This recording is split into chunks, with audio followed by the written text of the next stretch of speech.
కోన్మంగళూరు వారి భక్తి వైభవ క్లాస్కి అందరికీ స్వాగతం. ఓం నమో భగవతే వాసుదేవాయ. నారాయణం నమస్కృత్యం నరం చైవ నరోత్తమం దేవీం సరస్వతీం వ్యాసం తతో జయముదీరయేత్.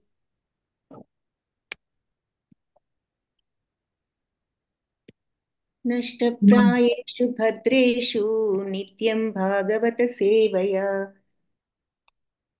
భగవతి ఉత్తమ శ్లోకే భక్తిర్భవతి నైష్ఠికీ.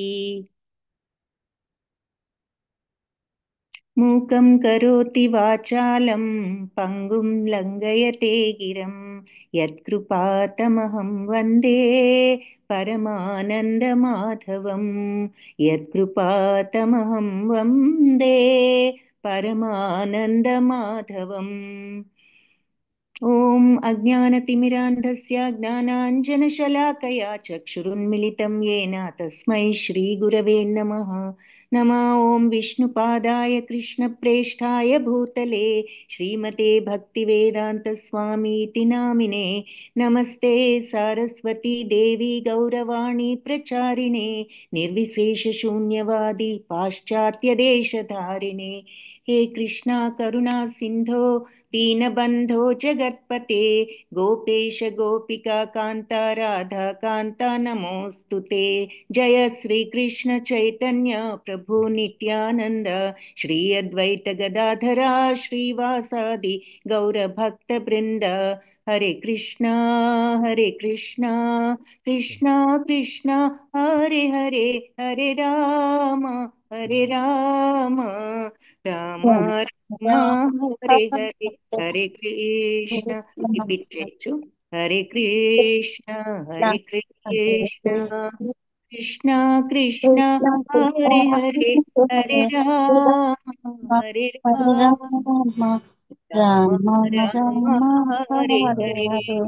హరే కృష్ణ కృష్ణ కృష్ణ కృష్ణ హరే హరే, హరే రామ రామ రామ హరే హరే. హరే కృష్ణ కృష్ణ కృష్ణ కృష్ణ కృష్ణ హరే కృష్ణ హరే, హరే హరే హరే రామ రామ హరే రామ రామ రామ రామ హరే రామ హరే. హరే హరే. హరే కృష్ణ.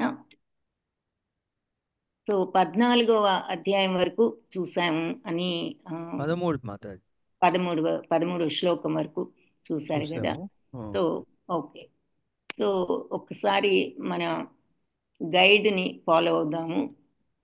సో మొదటి 3 అధ్యాయాల్లో కూడా నైమిషారణ్యంలో ఈ మునులంతా అడిగిన ప్రశ్నలు చూసాము. దానికి సూత మహాముని ఇచ్చినటువంటి సమాధానాలు చూసాం. ఆ తర్వాత భాగవతం యొక్క చరిత్ర ఏమిటి అన్నది ఈ 4వ అధ్యాయం నుంచి 7వ అధ్యాయం వరకు కూడా చూస్తాం అన్నమాట. అసలు ఈ భాగవత చరిత్ర ఏమిటి, ఈ వ్యాస మహామునికి భాగవతం రాయడానికి ఏ కలిగినటువంటి అంటే ఏ రకమైన ఉద్దేశ్యంతో ఆయన ఈ భాగవతాన్ని రచించడం జరిగింది అన్నది ఈ 4వ అధ్యాయం నుంచి 7వ అధ్యాయంలో 11వ శ్లోకం వరకు ఈ విషయం వస్తూనే ఉంటుంది. ఆ తర్వాత పరీక్షిత్ మహారాజు ఆయన యొక్క పుట్టుక మరి అవన్నీ కూడా మనం 7వ అధ్యాయంలో చూస్తాము. ఆయన యొక్క చరిత్రను ఏది 12వ శ్లోకం దగ్గర నుంచి 7వ అధ్యాయంలో 12వ శ్లోకం నుంచి చూస్తాం. అక్కడి నుంచి ప్రారంభమై 19వ అధ్యాయం వరకు పరీక్షిత్ మహారాజు గురించి చూడడం జరుగుతుందన్నమాట. ఆ తర్వాత మళ్ళీ 4వ అధ్యాయంలో మనం గనక ఏం చూస్తున్నాము అన్నది అంచెల వారీగా గనక మనం చూసినట్లయితే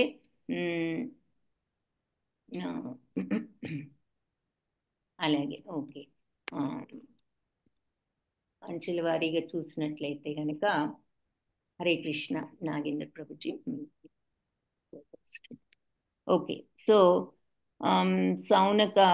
సౌనకాది మునులు మరి ఇంకా ఈ మొదట అడిగిన 6 ప్రశ్నలు కాకుండా ఇంకా కొన్ని ప్రశ్నలు ఇక్కడ అడగడం జరిగింది ఈ శౌనకాది మహర్షులంతా కూడా. ఎవరిని?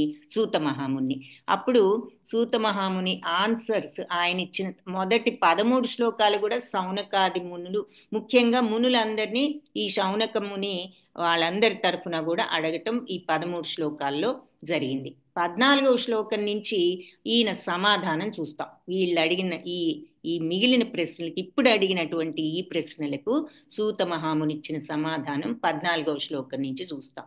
అయితే మహాముని వ్యాసదేవుడు మరి వేదాలను ఆయన అందరి ఈ అంటే జీవులందరి మీద కరుణతో ఆయన ఈ వేదాలను ఏ విధంగా మనకి ప్రసాదించారు, ఈ కలియుగంలో వాళ్ళందరినీ కూడా మరి ఈ వాళ్ళని ఏమంటారు, వాళ్ళకి కైవల్యాన్ని అందించడం కోసం అన్నట్లుగా ఆయన ఈ కలియుగం వాళ్లకు ఈ వేదాలన్నింటినీ కూడా దయతో ప్రసాదించడం జరిగింది. మరి ఈ వ్యాసదేవుడు ఆయన ఆ యొక్క ఈ కలియుగంలో ఉన్న రాబోయే యుగాలలో, అంటే కలియుగంలో ద్వాపర యుగాంతంలో కలియుగంలో ఈ ప్రజలందరూ ఏ రకంగా మారిపోతారు, అధర్మ మార్గం వైపు ఎలా వెళ్ళిపోతారు, వాళ్ళ ఆధ్యాత్మికతని మర్చిపోయి అనాత్మ స్థితిలోనే ఎలా ఉంటారు అనే విషయం ఆయనకు అసంతృప్తిని ఆలోచించిన మీదట ఆయనకు అసంతృప్తి కలిగించింది. సో దాంతో ఆయన ఆ విషయం అంతా కూడా 26 నుంచి 31 శ్లోకం వరకు చూస్తాం. ఈయన ఆ విషయాలను ఆలోచించడం, దాంతో ఆయన కలవరపడటం, ఏ విధంగా వీళ్ళందరినీ కడతీర్చాలి అని ఆయన నిశ్చయించుకోవడం, అదంతా మనం 31st శ్లోకం వరకు చూస్తాం. అక్కడి నుంచి 30 to 33లో చివర్లో, అంటే లాస్ట్ ఈ అధ్యాయంలో లాస్ట్ 2 శ్లోకాస్లో నారద ముని ఆయన్ను కలవడం చూస్తాం అన్నమాట. ఆయనని కలవడానికి రావడం కోసం ఇక్కడ చూపిస్తున్నారు కదా, నారద ముని వ్యాస మహామునిని చూడడానికి రావడం. ఇక్కడ మరి సూత మహాముని ఈ శౌనకాది మునులందరికీ కూడా వాళ్ళు అడిగిన కొన్ని ప్రశ్నలకు సమాధానాలు చెప్పడం మనం 14వ శ్లోకం నుంచి చూస్తాం. అది ఇక్కడ చూస్తున్నాం. లాస్ట్ 2 శ్లోకాస్లో నారద ముని ఈయన దగ్గరకు రావడాన్ని చూస్తున్నాము, వ్యాసముని దగ్గరకు. సో ఫస్ట్ శ్లోకాలో మనకి కొన్ని పాయింట్స్ చెప్పారు. ఏది? శౌనక మహర్షి ఎవరిని పొగుడతారు ఆయన? ఇక్కడ ఈ నైమిషారణ్యంలో మునులందరికీ కూడా ఈయన నాయకుడు, గురువు లాంటి వారు. వాళ్ళందరిలోకి పెద్ద ఆయన గురువు, వాళ్ళందరికీ ముఖ్యుడు శౌనక మహాముని. సో ఆయన నైమిషారణ్యంలో వాళ్ళందరికీ కూడా అలా అనుకోవచ్చు గురువుగా. సో ఆయనకున్నటువంటి అర్హతలు ఏమిటి, ఈ మునులందరికీ కూడా పెద్ద అనుకోవడానికి శౌనక మునికున్నటువంటి అర్హతలు ఏమిటో ఫస్ట్ శ్లోకాలు చూసాం. ఇవన్నీ ఈ గైడ్ మీకు ఎగ్జామ్ పరంగా మనం తెలుసుకోవాల్సిన విషయం పరంగా మీకు ఇంపార్టెంట్. సో మీరు ఎప్పుడు కూడా ఎగ్జామ్ దృష్టితోనే సబ్జెక్ట్ మ్యాటర్ని చదవకుండా, అప్పుడు ఏంటంటే నిజమైన అవగాహన ఉండదు, మనకు ఆ టెన్షనే ఉంటుంది. కానీ సో మనకి నిజమైన అవగాహన ఉంటే ఆటోమేటిక్గా సబ్జెక్ట్ కూడా మనకు వస్తుంది. కాబట్టి ఆ ప్రకారంగానే అనాలిసిస్ కూడా మనం చేస్తున్నాం. సో ఇక్కడ అసలు ఈ శౌనక మహామునికి ఈ మునులందరికీ కూడా మనం ఒక్కొక్కళ్ళ అర్హతలు చూసాం. అసలు సూత మహాముని అర్హత ఏమిటి, ఆయన ముక్త పురుషుడు అనడానికి. ఆ తర్వాత సుఖదేవ మహాముని ఆయన ముక్త పురుషుడు అవడానికి అర్హతలు చూసాం. తర్వాత సూత మహాముని అర్హతలు చూసాం, వీళ్ళందరికీ వివరించడానికి ఆయనకి ఏం అర్హత ఉన్నదన్నది. ఆ తర్వాత ఇప్పుడు శౌనక ముని మిగిలిన మునులందరికీ కూడా ఈయన ఒక నాయకుడిగా, అంటే వాళ్ళందరికీ గురువుగా ఉన్నాడు కాబట్టి వాళ్ళందరిలోకి పెద్దగా ఏమిటి ఈ వీరి అర్హతలు ఏమిటి అన్నది ఇప్పుడు చూస్తున్నాం అనమాట. ఏమిటంటే అందరిలోకి వృద్ధుడు, పెద్ద ఆయన, కులపతి, మరి వాళ్ళందరిలోకి కులపతి, తర్వాత చదువుకున్నవాడు, విద్వాంసుడు. ఇవన్నీ కూడా మనకి ఫస్ట్ శ్లోకాల్లో మీరు గనక గుర్తుంటే ఈ శ్లోకంలో ఇవన్నీ కూడా చెప్పారు. ఏది? ఆయన మరి ఋషులలో వృద్ధుడు, కులపతి, బృహ్వచ అన్నమాట వాడారు. బృహ్వచ అంటే విద్వాంసుడు. ఎవరు? శౌనకుడు అబ్రవీత్, సంబోధిస్తూ అతనిని ఈ విధంగా, ఎవరిని? సూత మహామునిని ఈ వృద్ధుడైన, కులపతి అయిన, విద్వాంసుడైన శౌనక మహాముని సూత మహాముని ఈ విధంగా సంబోధించుతూ అభినందించాడు అని చెప్పి చెప్తున్నారు. సూత గోస్వామి ఈ రకంగా అంటే కొన్ని సమాధానాలు చెప్పారు కదా ఇప్పటి వరకు వీళ్ళకి, మరి మొదట 6 ప్రశ్నలకి ఇలా ఆయన చెప్పిన తర్వాత దీర్ఘకాలంగా యజ్ఞదీక్షితుడైన ఈ ఋషులలో శ్రేష్ఠుడు వృద్ధుడు 2 పాయింట్లు. మూడవది ఆయన సౌనకముని అతని ఈ విధంగా ఆయనను సంబోధిస్తూ, ఆయనంటే ఇక్కడ మన సూత మహాముని సంబోధిస్తూ అభినందించాడు అని చెప్పి ఈ శ్లోకంలో మనకి సౌనకముని యొక్క అర్హతలు ఏమిటో చెప్తున్నారనమాట. వృద్ధుడు, శ్రేష్ఠుడు, విద్వాంసుడు, ఈ 3 కూడా ఆయన అర్హతలు. అలాగే ఆయనకు మరి ఆధ్యాత్మిక జ్ఞానం దాని యొక్క ప్రాధాన్యత కూడా తెలిసినవాడు ఆయన, కాబట్టి అది కూడా ఆయన యొక్క అర్హత. ఆధ్యాత్మిక జ్ఞాన ప్రాధాన్యతని ఎరిగున్నవాడు కాబట్టి ఆయన ఆ అర్హత ఆయనకు వచ్చింది. అలాగే ఇక మరి సౌనకముని ఇంకా సూత మహామునిని ఆయన పొగడడం జరిగింది. ఏది మరి నువ్వు చెప్పదగ్గ అర్హత ఉన్నవాడివి కదా అన్నమాట చెప్పారు. 2nd శ్లోకాలు మీరు చూశారు కదా 2వ శ్లోకం. ఆ శ్లోకంలో ఏముంది? మహాభాగుడువైన నువ్వు వక్తలలో అత్యంత శ్రేష్ఠుడవు, ఘనుడవు, శక్తిమంతుడవు. కాబట్టి సుఖదేవ గోస్వామి చెప్పిన ఈ భాగవత కథను నువ్వు దయతో పవిత్రమైన ఈ కథను మాకు దయతో వివరించు. ఎందుకంటే నువ్వు చెప్పదగ్గ ఘనుడవు కాబట్టి, పరమ శక్తిమంతుడవు కాబట్టి. అంటే భాగవతం చెప్పడానికి కూడా అత్యంత శ్రేష్ఠుడవు, వక్తలలో శ్రేష్ఠుడవు, స్పీకర్స్లలో నువ్వు చాలా గొప్ప స్పీకర్వి. అలాగే ఎంతో ఘనుడవు, గొప్పవాడివి, ఎంతో శక్తివంతుడవు. ఈ క్వాలిటీస్ ఉన్నాయి కాబట్టి నువ్వు పవిత్రమైన ఈ భాగవత కథను మాకు దయతో వినిపించు అని చెప్పాడు కదా. సో ఇక్కడ ఈయన ఈ సూత మహాముని యొక్క గొప్పతనాన్ని శ్లాఘిస్తున్నాడు అనమాట. ఎలా శ్లాఘించాడు? ఆయన అర్హతల్ని చెప్తున్నాడు. నువ్వు వక్తలలోకి శ్రేష్ఠుడు, ఘనుడు, శక్తిమంతుడు అని చెప్పేసి. సో అది ఆయన ఘనతను. ఆ తర్వాత మరి ఏ సమయంలో ఎక్కడ ఫస్ట్ ఈ భాగవతం ప్రారంభించింది, ఏ కారణం చేత, అసలు ఇది రాయడానికి వ్యాసుడికి స్ఫూర్తి ఎక్కడి నుంచి వచ్చింది అని చెప్పి ఆయన చాలా ఇంటెలిజెంట్ క్వశ్చన్స్ అడిగారు. ఎవరు?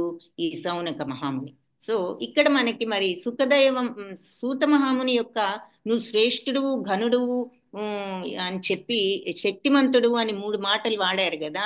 దానిని బట్టి భాగవతం చెప్పడానికి మరి ఎటువంటి వాళ్ళు అంటే ఈ గురు పరంపరలో వాళ్ళు సరి అయిన వాళ్ళు. మరి అందుకు మన భాగవతం మనం ప్రభుపాద చదువుతున్నాము అంటే అలా అంటే సరి అయిన వ్యాస మహర్షి రాసిన భాగవతమే చదువుతున్నాము.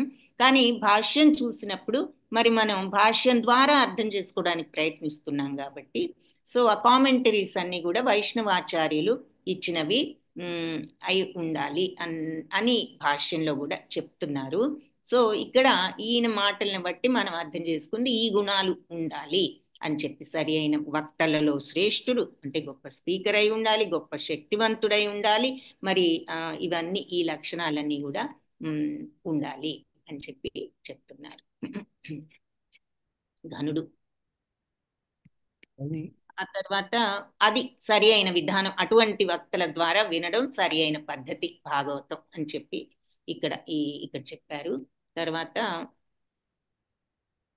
ఘనుడు పరమ శక్తివంతుడు సుఖదేవ్ గోస్వామికి అంటున్నట్టున్నారు మాతాజీ. మనకి కాదు, ఈయన మట్టు ఓన్లీ అత్యంత చూతాను. సారీ పరమ శక్తివంతుడు సుఖదేవ్ గోస్వామి 4.2లో కొంచెం క్లియర్ గా చెప్పరా మాతాజీ? అదే ఇక్కడ 1.2 మాతాజీ. అవును మాతాజీ, ఇదే అనువాదం ఒకసారి కొంచెం. ఘనుడు శక్తిమంతుడు రెఫర్స్ టు ఐ థింక్ అనువాదంలో అదే కరెక్టే ప్రభుజీ, చూద్దాం. కరెక్టే, చూద్దాం. సో సౌనకుడు ఏమంటున్నాడంటే 2nd దాంట్లో సూత మహాభాగ వదనో వదతాంబర కదాం భాగవతీం పుణ్యాం యదాహ భగవాన్షుకః అంటే భగవంతుడైన సుఖదేవ గోస్వామి గురించి 2వ దాంట్లో చెప్తున్నారు. మహాభాగుడవైన నువ్వు వక్తలలో శ్రేష్ఠుడవు, ఘనుడవు, పరమశక్తిమంతుడు అయిన సుఖదేవ గోస్వామి పలికిన భాగవత పవిత్ర కథను దయతో మాకు వినిపించు. ఈయనను కీర్తించిన విధానం ఏమిటి అంటే మహాభాగుడు అన్నారు ఇతనిని. ఈ వక్తలలో శ్రేష్ఠుడు కానీ ఘనుడు శక్తివంతుడు అన్నది సుఖదేవ గోస్వామికి పెట్టినటువంటి పదాలన్నమాట. కాబట్టి ఆయన ఈ వక్తలలో శ్రేష్ఠుడు ఘనుడు శక్తిమంతుడు ఆయన ఈ సుఖమహాముని పలికినటువంటి భాగవత పవిత్ర కథను నువ్వు మహాభాగుడు దయతో మాకిప్పుడు వినిపించు అని ఈ సెకండ్ శ్లోకాలు చెప్పడం జరిగింది. సో ఈయన యొక్క మళ్ళీ ఫోర్త్ శ్లోకాలో కూడా సుఖదేవ మహాముని గురించి చెప్పారు. బట్ సెకండ్ దాంట్లో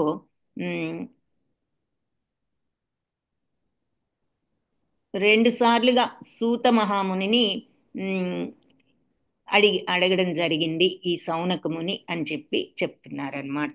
కాబట్టి ఇది ఎవరి ద్వారా వినాలి అంటే మరి సరి అయినటువంటి గురువు ద్వారా వినాలి. నువ్వు అటువంటి వాడివి, నువ్వు మహాభాగుడవు కాబట్టి నీ నుండి ఈ గొప్ప సుఖదేవ మహాముని చెప్పిన పవిత్ర కథను వినాలనుకుంటున్నాము, నువ్వు మాకు వివరించు అని చెప్పి సో సుఖదేవ గోస్వామి మరి గొప్ప వక్త అన్నది ఆయన యొక్క క్వాలిటీస్ అన్నమాట. ఇవి శ్రేష్ఠుడు ఘనుడు శక్తిమంతుడు అన్నవి.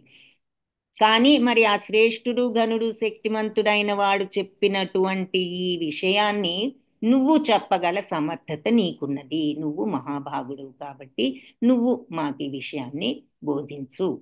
ఎందుకు అంటే నువ్వు ఆ పరంపరలో నువ్వు ఆయన దగ్గర నుంచి డైరెక్ట్గా శ్రవణం చేశావు కాబట్టి అర్థం చేసుకోగలవాడివి కాబట్టి ప్రామాణిక భాగస్వామివి ఆయనకు నువ్వు అన్నమాట ఇక్కడ లాస్ట్లో వాడారు. మీరు చూసినట్లయితే ఈ భాష్యంలో ఈ దివ్య చర్చలలో ఇటువంటి ఆయన ప్రతినిధి అయిన వాడి నుంచి శ్రవణం చేయడానికి సిద్ధపడ్డ శ్రోత్రాలు మాత్రమే భాగవత దివ్య చర్చలయందు ప్రామాణిక భాగస్వాములు కాగలరు.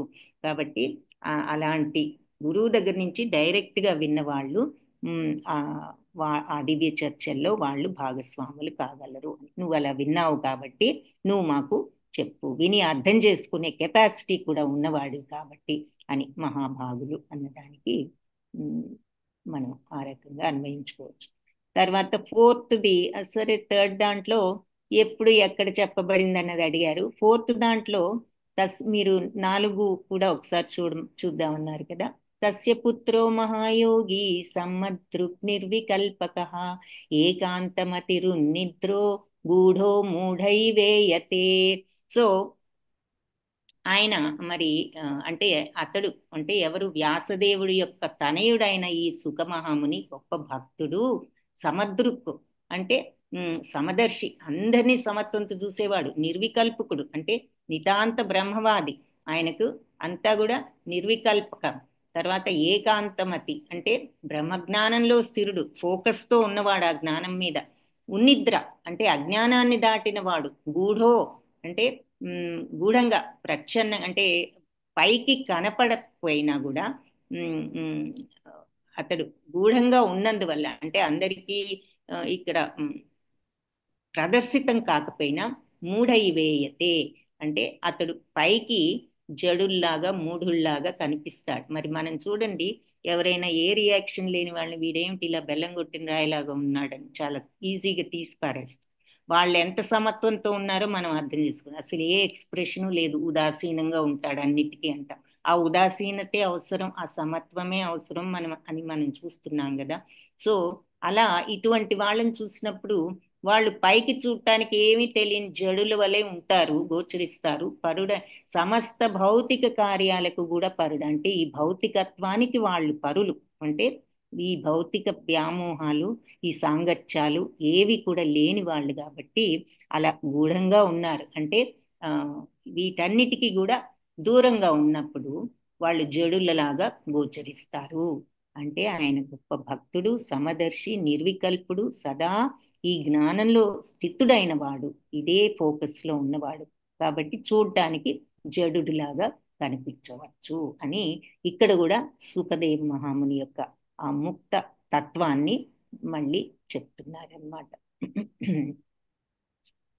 సో ఇదంతా కూడా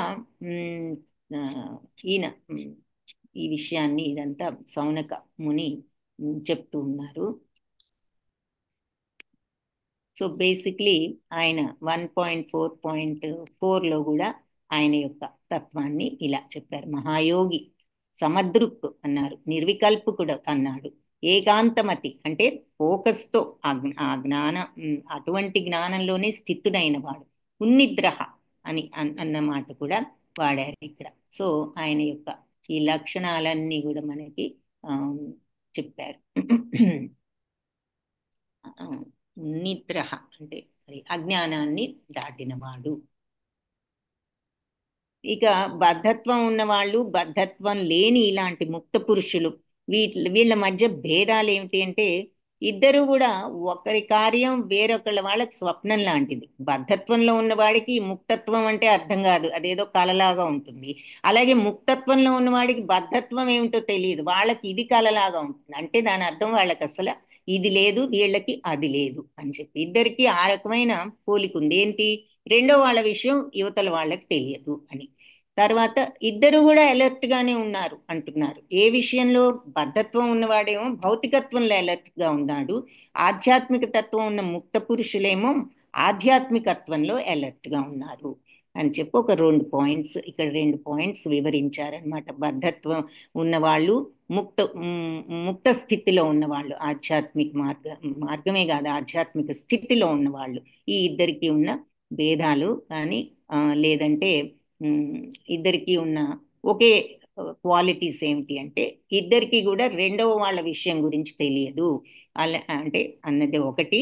ఇంకొకటి, ఇద్దరు ఎవరి మార్గంలో వాళ్ళు స్థితులై ఉన్నారు. వీళ్ళు ఆధ్యాత్మిక మార్గంలో స్థితులై ఉంటే అవతల వాళ్ళు బద్ధత్వం ఉన్న వాళ్ళు భౌతిక మార్గంలో స్థితులై ఉన్నారు, ఎవరి మార్గంలో వాళ్ళు స్థితులై ఉన్నారు అని ఒక 2 పాయింట్స్ మనకి చెప్పారు. తర్వాత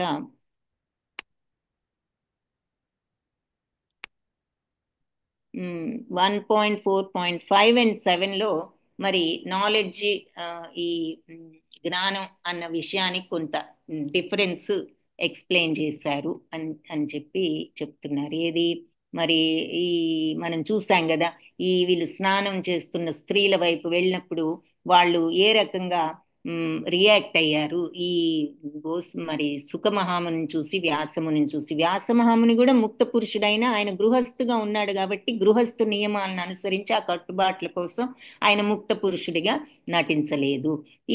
మరి ఈ సుఖదేవ మహాముని ఆయన మరి ముక్త పురుషుడు కాబట్టి ఆయన అంటే మన చిన్న పిల్లవాడితో సమానం అన్నది మనకి ఇక్కడ వివరించారు ఆయన గురించి. తర్వాత మరి ఈ హస్తినాపురంలో ప్రవేశించగా ఉన్మత్తుడు, మూగవాడు, జడుడు వలె గోచరించేవాడైన అతన్ని అంటే సుఖదేవ మహాముని ఈ జనులు ఎలా గుర్తించారు అన్నది అడుగుతున్నాడు అనమాట. అదొక ప్రశ్న. మరి ఇట్లా హస్తినాపురంలో ప్రవేశించాడు కదా, అక్కడికి వెళ్ళినాక ఇలా జడత్వంతో ఇలా ఏమీ తెలియని వాళ్ళలాగా ఉన్న ఈయన్ని చూసి అందరూ ఎలా ఆయన్ని గుర్తించారు, ఏ రకంగా ఆయన్ని చూసి రియాక్ట్ అయ్యారు అన్న ప్రశ్న కూడా అడిగాడు. అలాంటి సుఖమహాముని పరీక్షిత్ మహారాజు ఎలా కలుసుకున్నాడు, అసలు ఈయన ఆయన కలుసుకోవడం ఎలా సంభవించింది, ఆ కలయిక వల్లే మరి మనకి వేదాల దివ్యసారమైన భాగవతం వినే అవకాశం కలిగింది కదా. వాళ్ళిద్దరు కలుసుకోబట్టే, ఆయన కలుసుకుని మరి ఆయనకి ఈయన చెప్పబట్టే భాగవతాన్ని అప్పుడు సుఖమహాముని వినబట్టి ఆయన ఈ నైమిషారణ్యంలో వాళ్ళకి చెప్పబట్టి ఆ తర్వాత మన బొట్టి వాళ్ళందరం కూడా వినడం జరుగుతుంది. కాబట్టి అసలు వాళ్ళు ఎలా కలుసుకున్నారు, వాళ్ళిద్దరి కలయిక ఏ విధంగా సంభవించింది అనే విషయం ఇక్కడ అడిగాడు. సో ఇక్కడ సుఖదేవ మహాముని యొక్క దివ్యతత్వం గురించి క్లియర్గా ఫిఫ్త్ శ్లోక భాష్యంలో మనకి అదంతా కూడా వివరించారు. అలాగే మనం వేరే అవధూతలను కూడా భాగవతంలో ఎగ్జాంపుల్స్ తీసుకుంటే రిషభదేవుడు, ప్రహ్లాద్ మహారాజు, వీళ్ళంతా కూడా జడ భరతుడు, వీళ్ళందరూ కూడా అటువంటి ముక్తులే అని చెప్పి చెప్తున్నారు. మరి వ్యాసదేవుడు ఆయన గొప్ప ముక్తుడైనా కూడా ఆయన గృహస్థాశ్రమానికి ఫాలో అవ్వాల్సిన రూల్స్ ప్రకారం ఆయన ముక్త పురుషుడిగా ఆ సమయంలో నటించలేదు, అదొక విషయం ఎక్స్ప్లెయిన్ చేశారు. సో ఇదంతా కూడా మనం తెలుసుకోవాల్సిన విషయాలు. ఆ తర్వాత మరి ఈ గృహస్థులు పాటించవలసింది ఏమిటి అంటే కొన్ని 1.4.8లో మరి అప్యూరిటీ అనేది ఉండాలి. మరి కృష్ణ చైతన్యం భక్తిభావం అనేది ఉండాలి అనేది కొన్ని విషయాలు. అంటే సన్యాసులకు గృహస్థులకు ఉన్నటువంటి బాధ్యతలు కొన్ని ఈ 8వ దాంట్లో చూడటం జరిగింది. సుఖదేవ మహాముని గృహస్థుడి ఇంటి ముందు గోదోహాన కాలం వరకు నిలిచి ఉండే నైజం కలవాడు. అంటే ఈవినింగ్ గోవులింటికి గోదహన కాలం వరకు నిలిచి ఉండే నైజం. అంటే అవి గోదహన అంటే గృహస్థుల ఇంట్లో అరగంట కంటే ఎక్కువసేపు అధికంగా ఉండే నైజం. అంటే పాలు పితికే సమయం వరకు అని అంటున్నాడు. అంటే ఈవినింగ్ వరకును ఏదో తాను దర్శించే గృహాన్ని పునీతం ఒనర్చడానికే ఆయన అట్లా చేశారు. ఆయన ఆ విధంగా ఒనరించారు అని చెప్తున్నారు. సుఖదేవ మహాముని పరీక్షిత్ మహారాజును కలిసి ఆయనకి భాగవతాన్ని వినిపించారు. ఆయన గృహస్థుల ఇంట్లో అరగంట కంటే ఎక్కువగా ఉండే తత్వం ఉన్నవాడు కాడు. అంటే వెళ్ళి వాళ్ళ ఇంట్లోనే కూర్చునే మనస్తత్వం కాదు ఆయన. అంటే ఎక్కడా ఒక చోట ఉండనటువంటి సన్యాసి ఆయన. పిమ్మట భాగ్యశాలి అయిన గృహస్థుని నుండి భిక్షను స్వీకరించేవాడు. అంటే ఎవరో అదృష్టవంతులైతే ఇలాంటి సుఖదేవ మహామునికి భిక్ష పెట్టే భాగ్యం కలుగుతుంది. కాబట్టి ఈ పవిత్ర సన్నిధిచే గృహాన్ని పునీతం ఒనర్చడమే ఆయన యొక్క ఉద్దేశం. తన యొక్క సన్నిధితో వాళ్లను పునీతం చేయడమే ఆయన యొక్క ఉద్దేశం. కాబట్టి దివ్య స్థితిలో ఉన్న అలాంటి సుఖదేవుడు ఆదర్శనీయమైన ప్రచారకుడు. సన్యాసాన్ని స్వీకరించి భగవంతుడి సందేశాన్ని అన్ని వైపులా ప్రచారం కావించే కార్యాన్ని స్వీకరించిన వాళ్ళు గృహస్థులతో ఆధ్యాత్మిక జ్ఞానబోధ వరకు మాత్రమే సంబంధం ఉచితం. అంతకు మించిన సంబంధం అనవసరం అని ఆయన కర్మల ద్వారా మనం తెలుసుకోవచ్చు.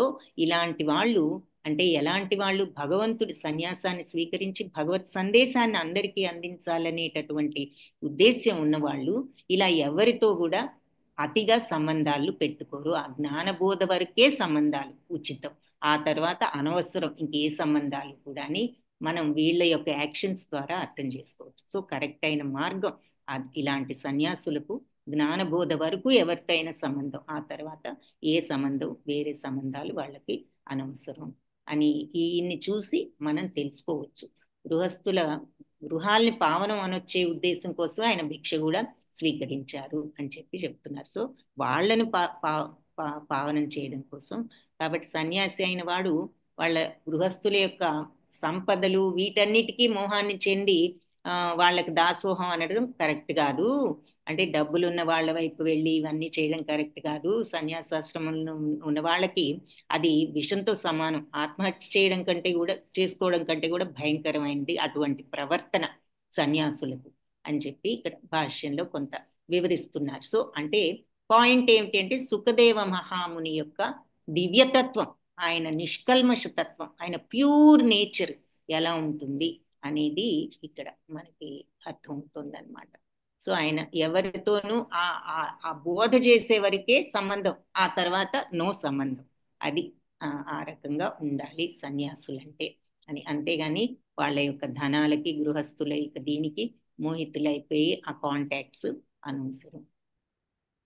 ఆ తర్వాత మరి భాగవతోత్తముడు జన్మకర్మలు పరీక్షిత్ మహారాజు అభిమన్యు కుమారుడు అన్నారు కదా, అభిమన్యు సుతం, అభిమన్యుడి పుత్రుడు అయిన సూత మహాముని సంబోధిస్తూ ప్రాహుర్భాగవతోత్తమం చెప్పబడ్డాడు. భాగవతోత్తముడని ఎవరు? ఈ పరీక్షిత్ మహారాజు.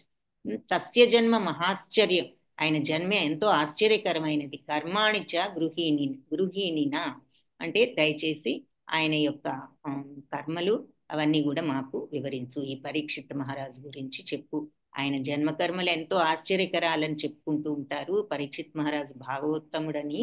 కాబట్టి ఆయన గురించి కొంచెం మాకు తెలియజేయి. ఇది 9th పరీక్షిత్ మహారాజు గురించి కూడా అడుగుతున్నాడు. వ్యాస మహామునికి ఈ ఐడియా ఎలా వచ్చింది రాయాలని అడిగాడు. అసలు వీళ్ళిద్దరు ఎలా మీట్ అయ్యారు? ఈ సుఖదేవ మహాముని ఇంత గొప్పవాడు, ఆయన హస్తినాపురం వెళ్ళగానే అందరూ ఆయన్ని చూసి ఈ జడత్వాన్ని చూసి ఏ విధంగా రియాక్ట్ అయ్యారు, వీళ్ళిద్దరూ ఎలా కలుసుకున్నారు, పరీక్షిత్ మహారాజు ఈ సుఖదేవ మహాముని, వాళ్ళు కలుసుకోవడం వల్లే మనం ఈ రోజున వింటున్నాం అసలు వీళ్ళు ఎలా కలుసుకున్నారు. ఆ తర్వాత అసలు ఈ పరీక్షిత్ మహారాజు చాలా గొప్పవాడు, చాలా భాగవతోత్తముడు అని అంటున్నారు, ఆయన గురించి కూడా కొంచెం చెప్పు అని చెప్పారనమాట. సో ఇక్కడ పరీక్షిత్ మహారాజు యొక్క వైభవాల్ని స్తుతించాడు.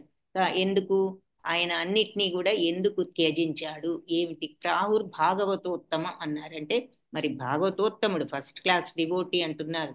తస్య జన్మ మహాశ్చర్యం, ఆయన జన్మ అత్యద్భుతం ఆశ్చర్యకరం. కర్మాణిచ గృణీహిన, ఆయన కర్మలన్నీ కూడా చాలా దివ్యమైనవే ఆశ్చర్యకరమైనవే అని చెప్పి అలా ఆయన తన తాతగారి రాజ్యం వచ్చినా సరే ఆయన వాటిల్లో అంటే ఆ భౌతిక సుఖాల పట్ల వాంఛ లేకుండా ఆయన ధర్మరాజు అడుగుజాడల్లో నడిచాడు. నిశామ్య భీష్మోక్తం అథాచ్యుతోక్తం అని 10th దాంట్లో ఆయన యొక్క లక్షణాలను కీర్తించారు. కాబట్టి ఇవన్నీ కూడా వదిలేసి, ఇన్ని ఉన్న ఆయన ఇవన్నీ వదిలేసి ఎందుకు ఇలా ఈ గంగానది ఒడ్డున మరి ఆయన వారం రోజులు భోంచేయలేదు, ఏమీ చేయలేదు, ఇలా ఉపవాసంతో పోయే వరకు ఉపవాసంతో ఉండవలసిన అవసరం ఎందుకు, ఇవన్నీ వదిలిపెట్టి ఆయన ఎందుకు ఈ స్థితిలో ఉన్నాడు అని చెప్పి అడిగాడనమాట. 10th శ్లోకాలు ఇంకా వివరంగా. అలా గొప్ప సామ్రాట్టు, రాజ్య సంపద ఉన్నవాడు, పాండవ యశస్సు వృద్ధి చేసేటటువంటి ఆయన ఏ కారణం చేత సమస్తాన్ని త్యజించి గంగా తటంలో ప్రాయోపవిష్టుడు అయ్యాడు అన్నాక ఇంకా పరీక్షిత్ మహారాజు శత్రువులందరూ వాళ్ళంతట వాళ్లే వచ్చి ఆయనకు పాదాభివందనలు ఇచ్చి ధన సంపత్తులన్నీ కూడా అర్పించడం, ఈ సామంతరాజులు అందరూ కూడా అలా ఉన్నారు. అటువంటి ఘన చక్రవర్తి మరి ఆయన శక్తిని, యవ్వనాన్ని, అసాధ్యమైన వైభవాల్ని కూడా ఉన్న ఆయన ప్రాణంతో సహా సమస్తాన్ని ఎందుకు త్యజించాలని అనుకున్నాడు. సో ఈ స్టోరీ తెలియదు కాబట్టి అడుగుతున్నాడు అనమాట. ఏమిటి అసలు ఇలా ఏదీ లేకుండా అన్నీ వదిలేసి ఆ గంగానది తీర్థంలో ఆయన ఉపవాసంతో చివరి వరకు ప్రాణాలు త్యజించాలని ఎందుకు అనుకున్నాడు, విషయం తెలియక అడుగుతున్నాడు. సో భగవంతుడు ఆయన శ్రీకృష్ణుడు భక్తికే అంకితమైన వాళ్ళు ఇతరుల క్షేమం, ఆనందం, అభ్యుదయం కోసమే జీవిస్తారు కదా ఈ భక్తులు, వాళ్ళ స్వలాభం కోసం జీవించరు. పరీక్షిత్ మహారాజు కూడా ఈ విధంగానే మరి లౌకిక సంపదల సంగత్వం నుంచి విముక్తుడై ఉన్నాడు కాబట్టి ఇతరులకు ఆశ్రయమైన తన దేహాన్ని ఎందుకు పరిత్యజించాడు. ఇంతటి భక్తుడు కదా, అందరి శ్రేయస్సు కోసం భక్తులు ఎలా ఉండాలో ఆయన ఆ రకంగా ప్రవర్తిస్తూ అందరి శ్రేయస్సులోనూ నిమగ్నమై ఉన్నాడు కదా, అలాంటి ఆయన దేహాన్ని ఎందుకు పరిత్యజించాడు, అసలు అంత అవసరం ఏమొచ్చింది ఆయనకి అని వీళ్ళకి సందేహం కలిగిందనమాట. అందుకని ఇది అడగడం జరిగింది. అంటే పరీక్షిత్ మహారాజు విషయం ఇవన్నీ ఉన్నాయన ఎందుకు ఇలా దేహాన్ని అంతం చేసుకోవడానికి ఈ రకంగా సిద్ధపడ్డారు, వాళ్ళకి విషయం తెలియదు కదా అడుగుతున్నారు. ఆ తర్వాత 13వ శ్లోకంలో బ్రాహ్మణులకి పరివ్రాజకాచార్యులకి డిఫరెన్స్. బ్రాహ్మణులంటే మరి అన్ని రకాల వేద మంత్రాలు అవి తెలిసిన వాళ్ళు, పరివ్రాజకాచార్యులు అంటే మరి దివ్య జ్ఞాన సంపన్నులు, అందరికీ కూడా ఈ దివ్య జ్ఞానాన్ని పంచిపెట్టేవాళ్ళు. ఉదాహరణగా మరి ప్రభుపాద ఆయన మరి గురు పరంపరలో వస్తూ ఆయన మరి ఈ విషయాలన్నిటినీ ఆ గురువు గారు చెప్పిన ప్రకారంగా అందరికీ పంచాలని ఆయన పుస్తకాలు మరి భాగవతాన్ని, భగవద్గీతని ఆయన అనువదించి భాష్యం రాయడం జరిగింది. ఎందుకంటే ఉదాహరణకి ప్రభుపాద ఒకసారి తన శిష్యుడికి ఆయన యొక్క ప్రొనౌన్సియేషన్ కరెక్ట్ గా లేకపోతే సరిదిద్దటం, సో ఇటువంటివన్నీ కూడా వీళ్ళు చేస్తూ ఉంటారు. అదొక చిన్న ఎగ్జాంపుల్. బట్ పరివ్రాజకాచార్యులు అంటే ఈ విధంగా ఈ దివ్యతత్వాన్ని అందరికీ పంచడానికి సిద్ధపడ్డవాళ్ళు. సో ఈ 13వ శ్లోకం అర్థం చేసుకోవడం ఏమిటి అంటే మరి సూత మహాముని యొక్క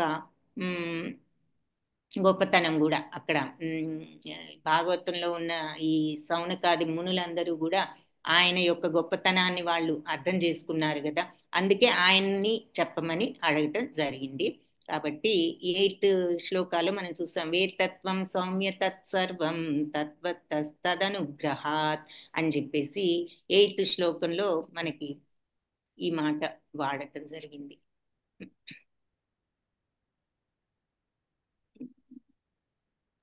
అని ఇక్కడ 1.1.8 అక్కడ కోడారు కదా సూర్య మహాముని యొక్క క్వాలిఫికేషన్స్. సో అక్కడ మనం అది చూసాము. ఆ తర్వాత 4.13లో ఇక్కడ మళ్ళీ కొంత సూత గోస్వామిని గురించిన వివరణ మళ్ళీ ఇక్కడ జరిగింది. ఇవన్నీ చెప్పి ఫైనల్ గా నీకు ఉన్నది కాబట్టి నీకు ఈ ఈ శక్తి నీకు ఉందిగా చెప్పగల శక్తి నీకు ఉంది కాబట్టి నువ్వు వివరించు అని చెప్పి అడిగాడు. ఇక్కడ సూత మహాముని ఇచ్చిన ఆన్సర్ ఏమిటి అంటే, సూత ఉవాచ ద్వాపరే సమనుప్రాప్తే తృతీయే యుగ పర్యయే జాతః పరశరాద్యోగి వాసవ్యాం కలయా హరే. అంటే సూత గోస్వామి చెప్పారు, ద్వాపర యుగం త్రేతాయుగంలో వ్యాపించినట్టి సమయంలో ఈ వ్యాసదేవుడు పరాశరముని మరియు సత్యవతి గర్భంలో జన్మించాడు. వసు అంటే ఆవిడ వసు అనేటటువంటి ఒక ఫిషర్మెన్ డాటర్ అన్నమాట ఈవిడ సత్యవతి.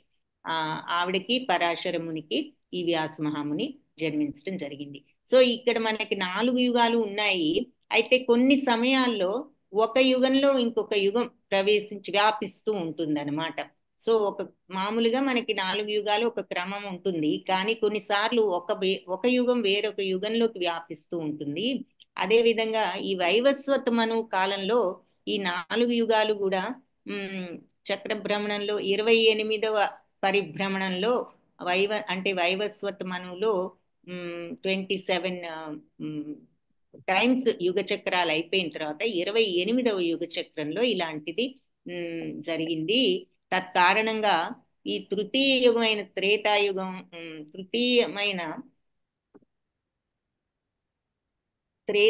ద్వితీయమైన ద్వాపర యుగానికి పూర్వమే ప్రకటితమైంది అని చెప్తున్నారు. సో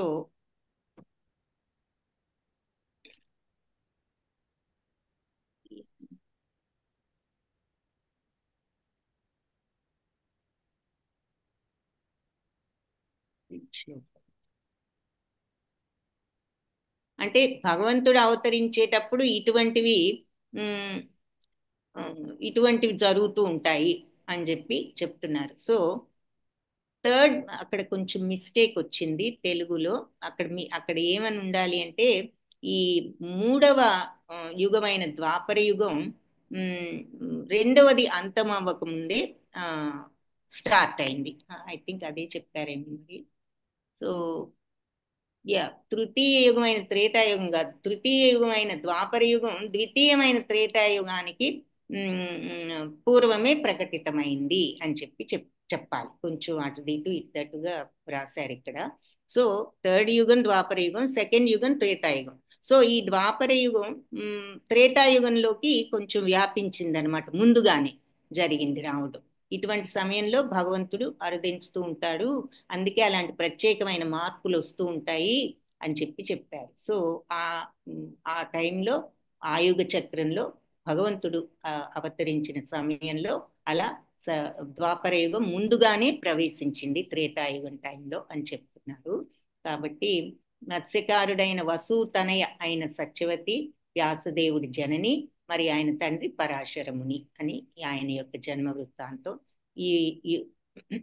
అయితే ప్రతి యుగం కూడా 3 భాగాలుగా విభజింపబడుతుంది.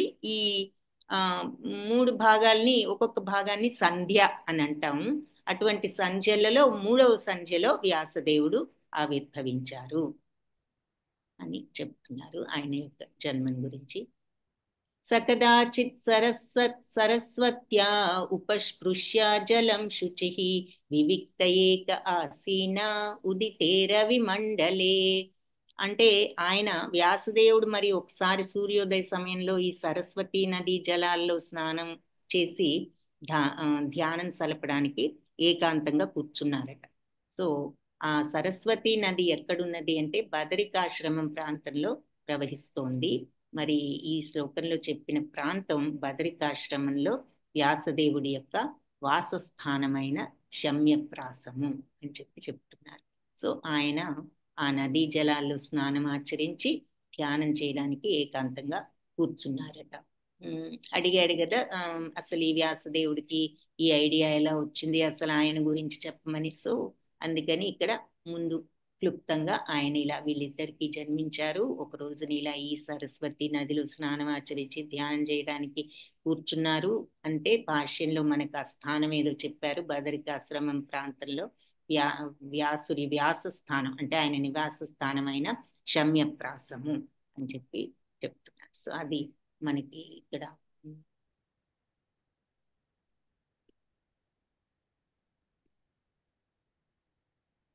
ఆయన నివాస స్థానం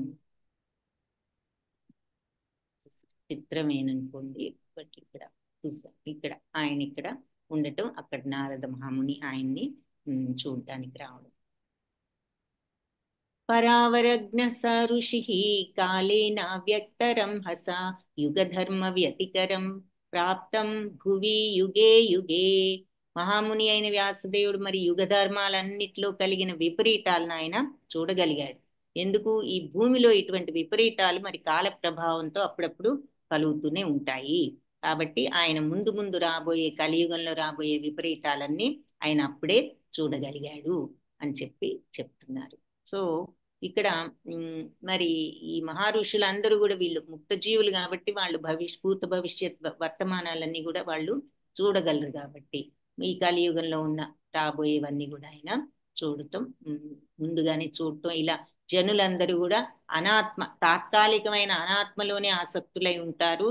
ఇక ఆత్మతత్వాన్ని వీళ్ళెవ్వరూ తెలుసుకోలేరు అన్నది ఆయన అప్పుడే చూడగలిగారు. ఈ అజ్ఞానంతో ఈ మానవ జన్మ విలువను వాళ్ళు అంచనా వేయక, తెలుసుకోలేక ఈ ఆధ్యాత్మిక జ్ఞానంలో వాళ్ళు ఉత్తేజితులు. వాళ్ళు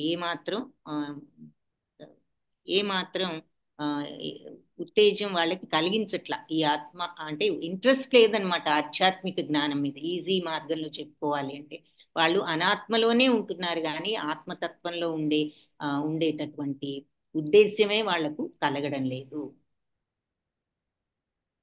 భౌతికానాం చ భావానం శక్తిక్రాసం చ తత్కృతం అశ్రద్ధధానాన్ నిస్సత్వాన్ దుర్మేధాన్ రసితాయుషః దుర్భగాంశ్చ జనాన్ వీక్ష్య మునిర్దివ్యేన చక్షుషా సర్వవర్ణాశ్రమాణాం యుద్ధద్వౌ హితమమోఘద్రు.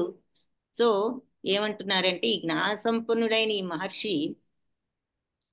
మహర్షి అంటే నారదుడు యుగ ప్రభావంతో ఈ భౌతికమైన సమస్తము కూడా నశింపబోతోంది అని ఆయన దివ్య దృష్టితో చూడగలిగాడు.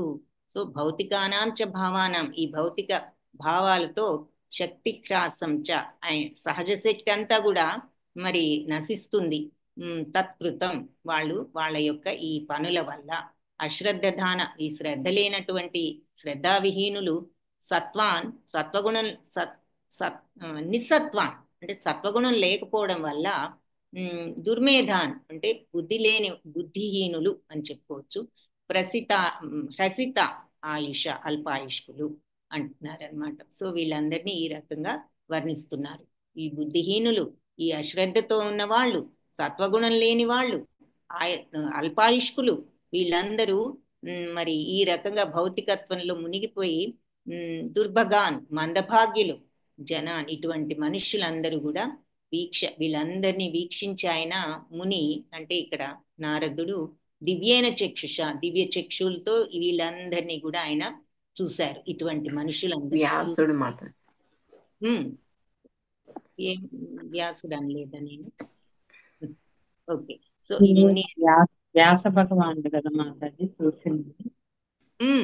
మనం చెప్పుకునేది వ్యాస భగవానుడి గురించే కదా. వ్యాసదేవులు మరి ఇదంతా ఆయన వీక్షిస్తున్నారు. ఇక్కడ ఇంకా క్లియర్ గా మనకి ఎక్స్ప్లెయిన్ చేస్తున్నారనమాట. ఎటువంటి మానవుల్ని వీక్షించాడు అంటే ఇటువంటి మందభాగ్యుల్ని, మరి సత్వగుణం లోపించిన వాళ్ళని, బుద్ధిహీనుల్ని, అల్పాయుష్కుల్ని, వీళ్ళందరినీ ముని చూశారు అన్న మాట వాడారు. ఆ ముని ఎవరు అంటే ఇక్కడ వ్యాసుదేవుడు. ఇక్కడ వాడిన మాట ముని. దుర్భగాంశ్చ జనాన్ని, ఇటువంటి జనాన్ని వీక్ష్య చూశారు ముని చూశారు. ఏ ముని చూశారు? వ్యాసదేవుడు. అది ఆ వ్యాసుల వారు వీళ్ళందరినీ చూసి ఎలా చూశారు? దివ్యేన చక్షుష, దివ్య చక్షులతో ఇదంతా వీక్షించాడట ఆయన. వీక్షించి సర్వవర్ణాశ్రమాణం అంటే అన్ని వర్ణాశ్రమాల వారికి కూడా యత్ దధ్యవ్, వీళ్ళందరి గురించి కూడా ఆలోచించడం ప్రారంభించారు. దధ్యవ్ అంటే ఈస్ థింకింగ్ అబౌట్ ఎవ్రీబడి అన్నమాట, చింతిస్తున్నారు, అందరి గురించి ఆలోచిస్తూ. హితం వాళ్ళ క్షేమం, అమోఘ దృక్ వాళ్ళ క్షేమాన్ని గురించి ఆలోచిస్తున్నారు. అన్ని వర్ణాశ్రమాల వాళ్ళ యొక్క క్షేమాన్ని గురించి ఆయన ఈ జ్ఞాన సంపన్నుడు, అమోఘ దృక్ అంటే జ్ఞాన సంపన్నుడు, అందరి క్షేమం గురించి ఆలోచిస్తూ ప్రారంభించారు అని చెప్పి చెప్తున్నారు. సో జ్ఞాన సంపన్నుడైన మహర్షి యుగ ప్రభావం వల్ల భౌతికమైన ఈ సమస్తం కూడా నశింపబోతోందని తన దివ్య దృష్టితో కాంచగలిగి శ్రద్ధారహితమైన జనసామాన్యం యొక్క ఆయు ప్రమాణం క్షీణించడమే కాకుండా సత్వగుణం లోపించడం వల్ల వాళ్ళు దుర్భాగ్యులవడం కూడా ఆయన చూడగలిగారు. కాబట్టి అన్ని వర్ణాశ్రమాల వాళ్ళకి శుభాన్ని కలుగజేసే విషయాన్ని గురించి చింతించారు, అంటే ఆలోచించడం ప్రారంభించారు. అన్ని రకాల వాళ్ళకి ఏది శుభాన్ని ఇస్తుంది అన్న విషయాన్ని గురించి ఆయన ఆలోచన ప్రారంభించారు అని చెప్పి చెప్తున్నారు. సో సామాన్యంగా మరి ఆయన దేవర్షి కాబట్టి ఈ దివ్య దృష్టితో ఆయనకు ముందుగానే తెలిసింది రాబోయే పరిస్థితి. ఇప్పుడు జ్యోతిష్యులు ఉన్నారంటే మనకి భవిష్యత్తు చెప్తూ ఉంటారు, ఈ పంచాంగాలు చూసేవాళ్ళు సూర్య చంద్ర గ్రహణాలన్నిటి గురించి చెప్తూ ఉంటారు. అలా ముక్త పురుషులైన వాళ్ళు ఈ శాస్త్ర చక్షువుల ద్వారా వాళ్ళు మానవ సమాజం యొక్క భవిష్యత్తు తెలియజేయగలరు అని చెప్పి వాళ్ళకున్న తీక్షణమైన దివ్య దృష్టి కారణంగా వాళ్ళు ఇదంతా కూడా చూడగలుగుతారు అని చెప్పి చెప్తున్నారు భాష్యంలో. సాధారణంగా మరి భగవద్భక్తులు ఇలాంటి మహాత్ములు జనులందరికీ కూడా మేలు చేయాలి అనేటటువంటి ఉద్దేశంతో ఉంటారు వాళ్ళు. కాబట్టి అలాంటి వాళ్ళే నిజమైన స్నేహితులు. అందరికీను 5 నిమిషాల తర్వాత ఏం జరుగుతుందో తెలియని ఈ లోకనాయకులు వీళ్ళంతా కాదు, నిజ స్నేహితులు. అందరికీ మంచిని సమకూర్చాలనుకునే వాళ్ళే నిజమైన మనకు స్నేహితులు అని చెప్తూ ఈ యుగంలో మరి ఇలాంటి నాయకులు, మందభాగ్యులు, ఆధ్యాత్మిక జ్ఞానం లేని పట్ల శ్రద్ధ లేని వాళ్ళు, మరి కలియుగ ప్రభావంతో ఉన్నవాళ్ళు, వీళ్ళంతా ఇలా ఉన్నారు కలియుగ ప్రభావితులు.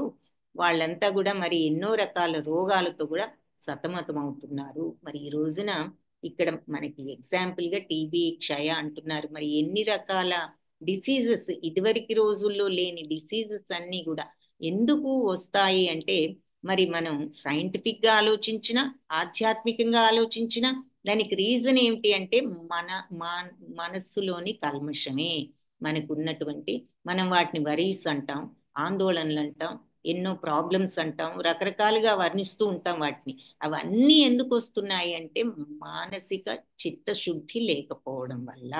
కాబట్టి ఈ కల్మషాలన్నీ ఉన్నప్పుడు రాగద్వేషాలతో మరి మనకేమవుతుంది? సైంటిఫిక్ గా చూస్తే ఏం చేస్తారు? నీకు కోపం వస్తే బీపీ పెరుగుతుంది అంటారు. అలాగే నీకు ఎక్కువ వరి ఉన్నా కూడా బీపీ పెరుగుతుంది, షుగర్ వస్తుంది. షుగర్ ఎప్పుడు వస్తుంది? షుగర్ రావడానికి కారణం కూడా వరీస్, ప్రెషర్స్ అని చెప్తూ ఉంటారు డాక్టర్లు కూడా. సో ఇవన్నీ కూడా మరి రకరకాల జబ్బులన్నీ కూడా ఈ ఇటువంటి లక్షణాలు పెరిగిన కొందికి వస్తూ ఉంటాయి. కాబట్టి కలియుగంలో మరి రాగద్వేషాలు ఎక్కువై ఈ రకమైన కల్మషం పెరిగిపోయేసరికి మరి వ్యాధులు కూడా పెరిగిపోయాయి. కాబట్టి అదే ఇక్కడ కూడా మనకు చెప్తున్నారు. సో మరి ఈ కాలము ఇవాళ వలె ప్రతికూలంగా లేనందున పూర్వం ఇలా మరి ఇదివరకు ఇలా ఉండేది కాదు. మరి మనకి రాను రాను మనుష్యుల తత్వాలు కూడా కలియుగంలో మారిపోబట్టి ఇలా ఉంటుంది ఇప్పుడు అని చెప్పి, ఇంతకు ముందు సర్వవర్ణాల వారికి మేలు అంటే ఆ రోజుల్లో ఇంతటి కాలుష్యం లేదు. సో ఈ రోజుల్లో మరి ఎక్కువగా మనకి కాలుష్యమే కలుగుతోంది. కాబట్టి ఈ రకంగా వీళ్ళు ఉంటారు ముందు అన్నది ఈ ముని ఆ రోజునే వ్యాసదేవులు చూడటం జరిగింది ఆయన దివ్య దృష్టితో. సో వాళ్ళు మరి ఆయన ముక్త అంటే ఇలాంటి వాళ్ళు ఎలా ఉంటారు భక్తులు అంటే అందరికీ మేలు చేయాలనే ఉద్దేశంలో ఉంటారు. కాబట్టి వాళ్ళు స్వలాభాపేక్ష రహితులు, అంటే వాళ్ళ ఓన్ ఇంట్రెస్ట్స్ కోసం ఉండరు, వాళ్ళు లోక కళ్యాణం కోసం ఉంటారు. కాబట్టి ఇలాంటి వ్యాసదేవుడు వంటి ప్రతినిధులు, మహాత్ములు, వాళ్ళకి మనం ఆహ్వానం వసగడంలో ఈ యుగపు మందభాగ్యులు ఇంట్రెస్ట్ చూపించరు అని చెప్తున్నారు. ఇలాంటి మహాత్ములను మనం ఆశ్రయించాలి అనేటటువంటి ఆసక్తి ఈ రోజులలో కలియుగంలోని మందభాగ్యులకు లేదు అని అంటున్నారు. మరి నిజానికి వ్యాసులు, నారదులు, మధ్వాచార్యులు, చైతన్యులు, రూపగోస్వామి, భక్తి సిద్ధాంత సరస్వతి, ఇటువంటి మహాత్ములందరూ, మరి వీళ్ళందరూ ఏమిటి అంటే ఈ అందరూ కూడా ఒకటే. ఎందుకు అంటే వాళ్ళ యొక్క ఉద్దేశం ఏమిటి అంటే ఈ పతిత జీవులందరినీ భగవద్ధామానికి తిరిగి చేర్చాలనేదే వాళ్ళ లక్ష్యం. కాబట్టి ఆ రకంగా వాళ్ళందరికీ కూడా వాళ్ళ లక్ష్యం ఒక్కటే, అందరినీ కూడా భగవద్ధామానికి చేర్చాలని అని చెప్పి ఇక్కడ భాష్యంలో వివరణ. సో శ్లోకంలో చెప్పింది ఏంటి అంటే, సో జ్ఞాన సంపన్నుడైన మహర్షి యుగ ప్రభావం వల్ల దివ్య దృష్టితో ఇదంతా చూసి ఇటువంటి మందభాగ్యులు, మరి సత్వగుణం లేని వాళ్ళు, వీళ్ళంతా కూడా ఆయు ప్రమాణం వాళ్ళకి క్షీణించడమే కాకుండా, మరి ఇటువంటి గుణాలు ఉన్నప్పుడు మరి డిసీజెస్ వచ్చినప్పుడు మరి ఆయు ప్రమాణం కూడా తగ్గిపోతూ ఉంటుంది ఈ జబ్బులతో. సో వీళ్ళందరి దౌర్భాగ్యాన్ని ఆయన దర్శించగలిగారు.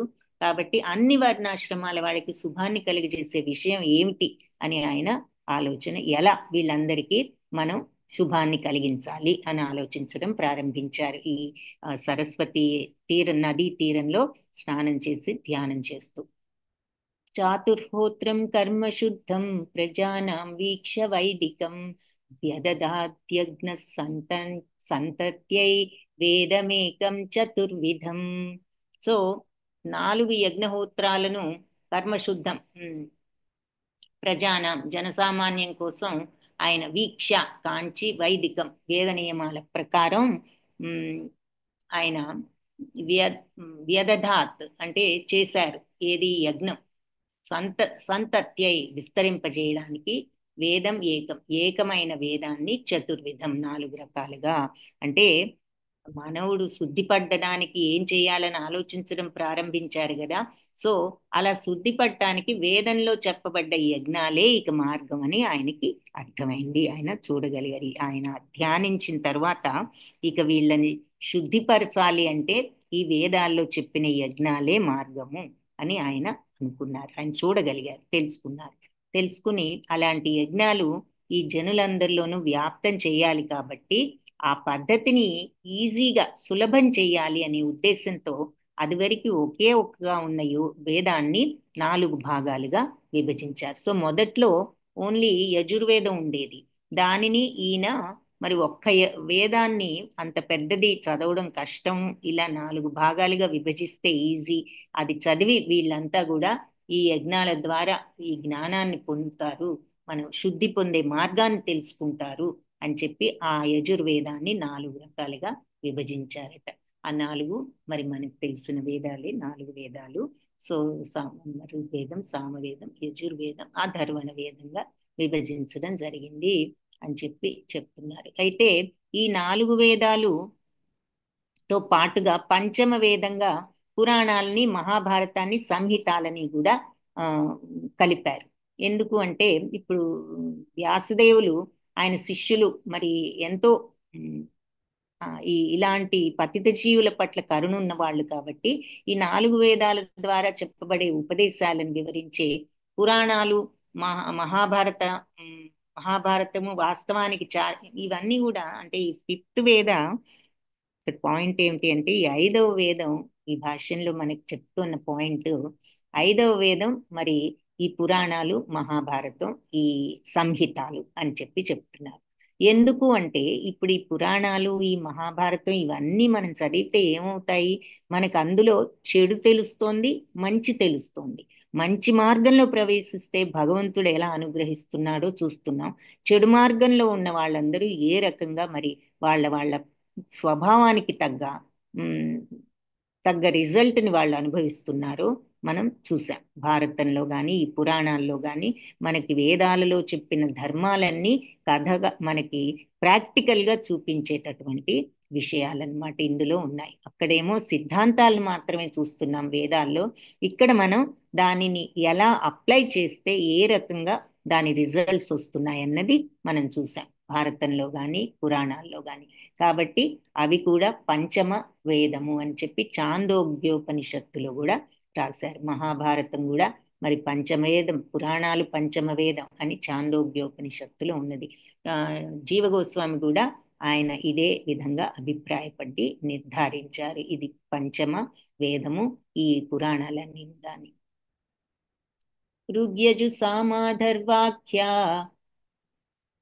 వేదాశ్చత్వార ఉద్ధృతాః ఇతిహాస పురాణం చ పంచమో వేద ఉచ్యతే.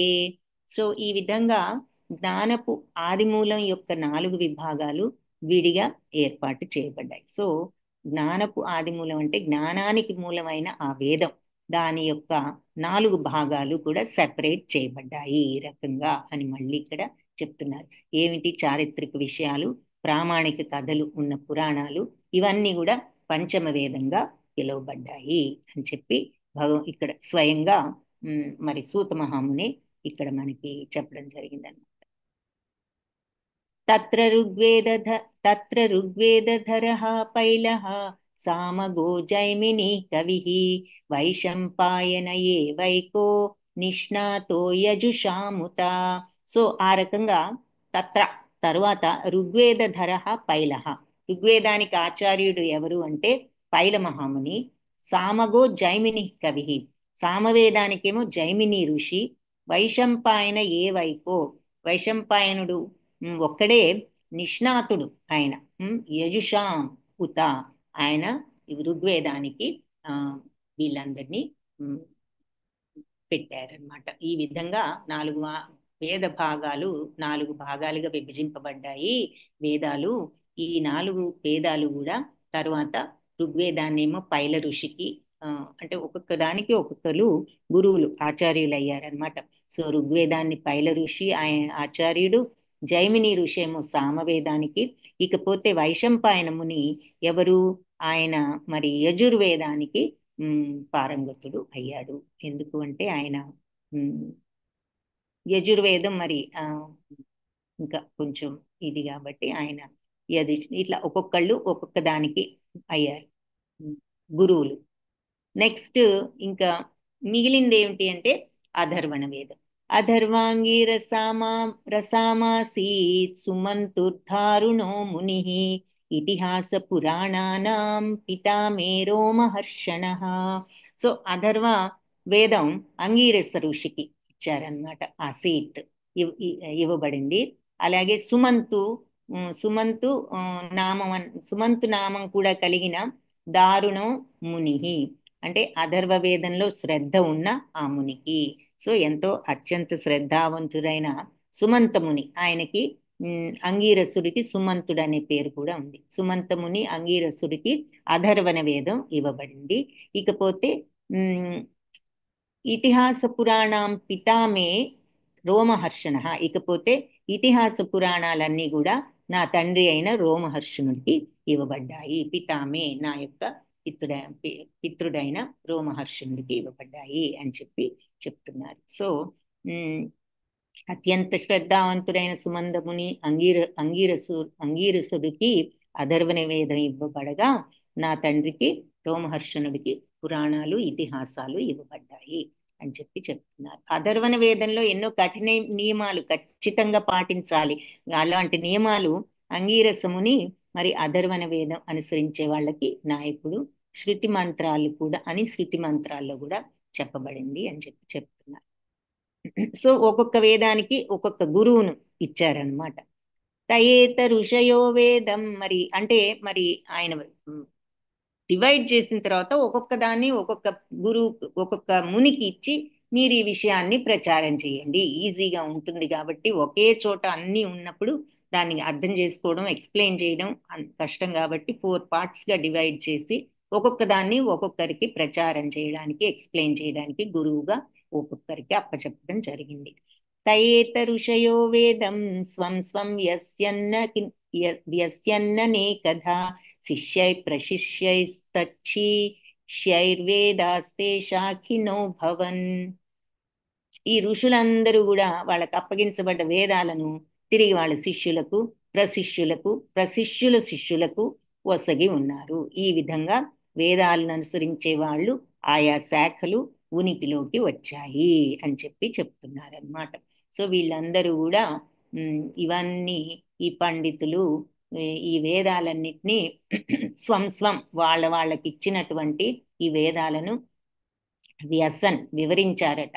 అనేకధా వాళ్ళ శిష్యులకు, అనేక మంది శిష్యులకు, అలాగే ప్రశిష్యులకు, ప్రశిష్యుల శిష్యులకు, తే ఆయా వేదాలను అనుసరించే వాళ్ళు శాఖిన బహుశాఖలు అభవన్ అయ్యారు. సో ఇలా ఈ శాఖలన్నీ కూడా ఉనికిలోకి వచ్చాయి. వీళ్ళంతా వాళ్ళ శిష్యులు ప్రశిష్యులు అందరికీ వివరించేసరికి ఈ వేదాలు అనుసరించే వాళ్ళ శాఖలన్నీ కూడా ఉనికిలోకి వచ్చాయి. సో వీళ్ళంతా ఈ వేదాలు అనుసరించే వాళ్ళగా ఫామ్ అయ్యారు. సో ఎవరు ఏ రకమైన అందరూ కూడా ఇలా అధర్వణ వేదం చదివిన వాళ్ళు ఇలా ఈ డిఫరెంట్ గ్రూప్స్ గా ఈ వేదాలు చదివిన వాళ్ళు ఫామ్ అయ్యారని చెప్తున్నారు. సో మరి జ్ఞానానికి మూలం ఏమిటి అంటే వేదాలు. ఈ జ్ఞానం లౌకికమైందా లేదా పారలౌకికమైన మూలమైన వేదాలకు సంబంధించినట్టు జ్ఞాన శాఖలు ఇక ఏవీ ఏ రకమైన జ్ఞానమైనా సరే ఈ అసలు మెయిన్ జ్ఞానానికి మించినది ఏమీ కూడా లేవు అని చెప్తున్నారు. కాబట్టి ఈ వేదాలే రకరకాలుగా మెయిన్ వేదంలో ఉన్నదే ఇలా వివిధ శాఖలుగా వృద్ధి చేయబడ్డాయి. మరి మహాత్ములు నిష్ణాతులు అయిన ఈ గురువులు ఇవన్నీ కూడా ఆదిలోనే ఆ విధంగా వాళ్లకు ఇవ్వబడ్డాయి. కాబట్టి వేద జ్ఞానం అనేది ఎన్నో పరంపరలతో మనకి ఎన్నో శాఖలతో విభజింపబడి జగమంతా కూడా జగత్తులో వ్యాపింప చేయబడ్డది. కాబట్టి వేదాలకు పరమైన జ్ఞానం మాకుంది అని ఎవరు కూడా అనకూడదు. ఎందుకు అంటే ఈ వేదాలలో లేనిది లేదు, సమస్తం ఒక్కచోటు ఉన్నదని అందరికీ వివరంగా అర్థం అవ్వాలని దీనిని బహుశాఖలుగా ఇలా దీనిని భాగించి విభజించి దీనిని ఒక్కొక్క దాన్ని కూడా ఎక్స్ప్లెయిన్ చేయడానికి ఒక్కొక్క గురువును పెట్టి వ్యాసదేవులు ఈ రకంగా ఒక ఏర్పాటు చేయడం జరిగిందనమాట. సో ఇవన్నీ కూడా మూలం, అన్నిటికీ ఒకటే జ్ఞానం మూలం ఈ 4 వేదాలకు కూడా. కాబట్టి ఈ వేదాలలో లేని జ్ఞానం లేదు, దీనిని మించిన జ్ఞానం ఉంది మనకని ఎవరు కూడా అనుకోకూడదు అని చెప్తున్నారు. తయేవ వేదా దుర్మే ధైర్ధార్యంతే పురుషైర్యథా ఏవం చకార భగవాన్ వ్యాస కృపణవత్సలః. సో దానిని నిశ్చయంగా మరి వేద దుర్మేధై అంటే మందబుద్ధులు ధార్యంతే గ్రహించే విధంగా పురుషైర్యథే అంటే ఈ మనుషులు ఏ రీతిలో గ్రహించగలరో ఈ మందబుద్ధి ఉన్న మనుష్యులు ఆ రకంగా ఈ వేదాలను ఏకం చకార ఆయన విభజించారు. ఎవరు? భగవాన్ వ్యాస. మరి శక్తిమంతుడైన భగవాన్ వ్యాస మహాముని కృపణవత్సలః అజ్ఞానులైన వాళ్ళ పట్ల కరుణతో అని చెప్తున్నారు. ఈ విధంగా కృపణవత్సలుడైన వ్యాస మహాముని మందబుద్ధులైన మానవులు గ్రహించే రకంగా ఆ రీతిలో వేదాలను విభజించారు. సో ఆయన అలా డివైడ్ చేశారు. అంతా ఒక్క చోటు ఉండేసరికి మరి కన్ఫ్యూజన్గా ఉంటుంది అని చెప్పి అందరికీ అర్థమయ్యే విధంగా ఈ వేదాలను 4 రకాలుగా ఆయన దయతో ఈ వ్యాస మహాముని విభజించారు అని చెప్తున్నారు. కాబట్టి మామూలు వాళ్ళకి సులభంగా అర్థం అవ్వదు కాబట్టి ఈ రకంగా విభజించారని మనకి భాష్యంలో కూడా చెప్తున్నారు. తర్వాత యోగ్యుడైన బ్రాహ్మణుడుగా అందే వేదాధ్యయనం చేయకూడదనే నిషేధం కూడా ఒకటి ఉన్నది. కానీ అలాంటి నిషేధం పలు రీతులుగా తప్పుగా అర్థం చేసుకుంటున్నారు.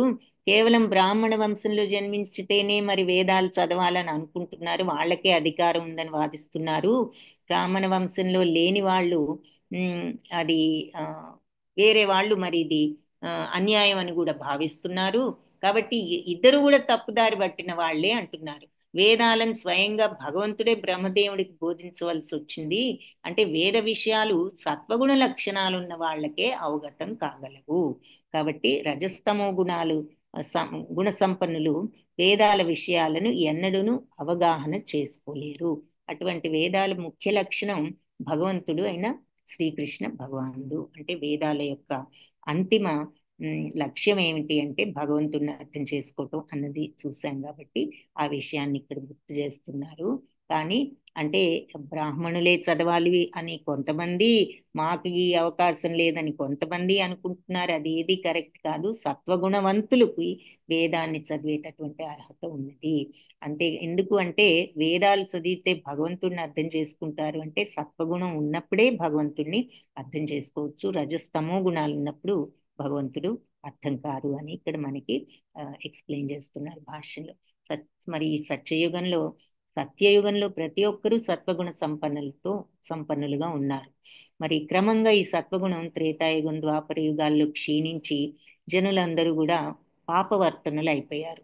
ఇక ప్రస్తుత కలియుగంలో మరి సత్వగుణం దాదాపు అడిగంటిపోయి ఉన్నది. కాబట్టే ఆ దయావత్సలుడు శక్తిమంతుడు అయిన వ్యాసదేవులు రజస్తమ గుణాల్లో నిలిచిన మందబుద్ధులు కూడా అనుసరింపగల రీతిలో వేదాన్ని పలు విధాలుగా ఆయన విభజించారు. ఈ విషయం నెక్స్ట్ శ్లోకాలు కూడా వివరింపబడింది అని చెప్తున్నారు. సో ఆయన వేదాలని ఇలా విభజించడానికి కారణం కూడా ఈ రజోతమో గుణాలు మామూలు వాళ్ళకు కూడా, మరి అన్ని వర్ణాశ్రమ వాళ్ళకి ఏది శుభకరం అని ఆలోచించారు కదా. సో ఇలా మామూలు వాళ్లే కాదు, తమో గుణంలో ఉన్న వాళ్ళు, రజోగుణంలో ఉన్న వాళ్ళు కూడా అర్థం చేసుకునే విధంగా ఆయన దీన్ని విభజించడానికి ప్రయత్నించారు. హరే కృష్ణ. ఎవరైనా శ్లోకం చదువుతారా? ఎవరైనా చదవాలనుకుంటే చదవండి. హరే కృష్ణ మాతాజీ. హరే కృష్ణ మాతాజీ చదవండి. ప్రణామాలు మాతాజీ. హరే కృష్ణ. శ్రీ శూద్ర ద్విజ బంధూనాం త్రయీనా శృతి గోచరా కర్మ శ్రేయసి మూఢానాం శ్రేయేవం భవేదిహ ఇతి భారతమాఖ్యానం కృపయా మునినా కృతం. హరే కృష్ణ. హరే కృష్ణ. ధన్యవాదాలు. సో స్త్రీలు, శూద్రులు, ద్విజ బంధువున అంటే ద్విజ బంధువులు, బ్రాహ్మణ బంధువులు అనుకోవచ్చు. త్రయి, ఈ ముగ్గురు కూడా నా శృతి గోచర అంటే శృతి గోచర అర్థం చేసుకోవడం లేదు అంటున్నా. అంటే మరి లేదు అని. కర్మశ్రేయసి మూఢానా, ఈ మూడుల యొక్క శ్రేయస్సు కోసం మరి శ్రేయ ఏవం భవేదిహ అంటే పరమలాభం ఈ విధంగా ప్రాప్తించగలదు. ఈ ముగ్గురికి కూడా శ్రేయస్సు ఈ రకంగా ప్రాప్తించగలదు. ఇది భారతం ఆఖ్యానం అంటే ఈ మహాభారతాన్ని ఈ ఆఖ్యానం అంటే చారిత్రాత్మక విషయాలను కృపయ కరుణతో మునినా కృతం, ఈ మునిచే రచింపబడెను. ఇక్కడ ముని అన్నమాట వ్యాసదేవుడికి రిఫరెన్స్ అన్నమాట. సో ఈ ఆయన దయతో ఆయన రచించారు ఇవన్నీ కూడా. కాబట్టి జనులకు ఇది జీవిత పరమలక్ష్య ప్రాప్తిని కలుగజేయగలదని, అంటే మనుషులందరికీ కూడా సంపూర్ణత్వాన్ని కలుగజేయటానికి వాళ్ళ లక్ష్యం ఏమిటి అంటే మరి మనం ఆ భగవద్ధామాన్ని చేరడం, మరి పరిపూర్ణతను సాధించడం, ఆత్మతత్వం తెలుసుకోవడం, పరతత్వం తెలుసుకోవడం, ఇది మన లక్ష్యం. కాబట్టి ఆ లక్ష్యాన్ని ప్రాప్తింపజేయడం కోసం ఈ మహాముని కరుణతో ఇది వాళ్ళందరికీ ప్రాప్తింప చేయగలదు. ఏది? 4 వేద విభజన అని చెప్పి ఆ తర్వాత ఈ మహాభారతం కూడా ఈ ఇతిహాసాన్ని రచిస్తే ఇది చదివి ఏమాత్రం తెలియని వాళ్ళు కూడా మరి ఎగ్జాంపుల్తో చూస్తే మనకి ఇంకా క్లియర్గా అర్థమవుతుంది. వేదాలు చదివి కొంతమంది అర్థం చేసుకోవచ్చు, కానీ ఇంకా వాళ్ళల్లో కొంచెం బుద్ధి తక్కువగా ఉన్న వాళ్ళు, తక్కువ గ్రహణ శక్తి ఉన్న వాళ్ళు అర్థం చేసుకోవాలంటే వేదాల వల్ల సాధ్యపడకపోవచ్చు. కాబట్టి వాళ్ళందరి కోసం మహాభారతం అనే ఈ గొప్ప ఇతిహాసాన్ని రచించారు అని చెప్తున్నారు. సో ఆ విధంగా మరి అలా స్త్రీలందరికీ అర్థం కాదా అని మనందరికీ డౌట్ రావచ్చు. ఇక్కడ పాయింట్ ఏమిటి అంటే అది కాదు. ఇక్కడ అన్ని రకాల వాళ్ళల్లో కొందరు త్వరగా అర్థం చేసుకునే వాళ్ళు ఉంటారు, కొందరు త్వరగా అర్థం చేసుకోలేని వాళ్ళు ఉంటారు. సో లింగాన్ని ఇక్కడ లింగ భేదాన్ని చూపిస్తున్నారు. స్త్రీలలో తక్కువ వాళ్ళు ఉండొచ్చు, అలాగే శూద్రులు వాళ్ళు ఏమైనా తక్కువగా అర్థం చేసుకోవచ్చు. అంటే సాత్విక గుణం ఉన్న వాళ్లకు వేదాలు చదివే ఇది ఉంటుంది అని చెప్తున్నారు కదా. మరి రజోతమో గుణాల వాళ్ళు ఉన్నారు కదా, వాళ్ళకి అర్థం కావాలంటే మరి వేదాలు వాళ్ళు చదవలేకపోతే, సత్వగుణం లేని వాళ్ళు ఎలా? అందుకని వాళ్ళ కోసం ఈ మహాభారతం అనే గొప్ప ఇతిహాసాన్ని రచించారు. కాబట్టి ఆ విధంగా శూద్రులు, ద్విజబంధువులు అంటే అందరూ కూడా ఈ అటువంటి అది అర్థం చేసుకోలేని వాళ్ళందరూ దీనిని చదివి అర్థం చేసుకోవచ్చు అనే ఉద్దేశంతో ఆయన మహాభారతాన్ని ఇతిహాసాన్ని రచించారు అని చెప్తున్నారు. సూత మహాముని స్వయంగా ఈ విషయాన్ని చెప్పారు. సో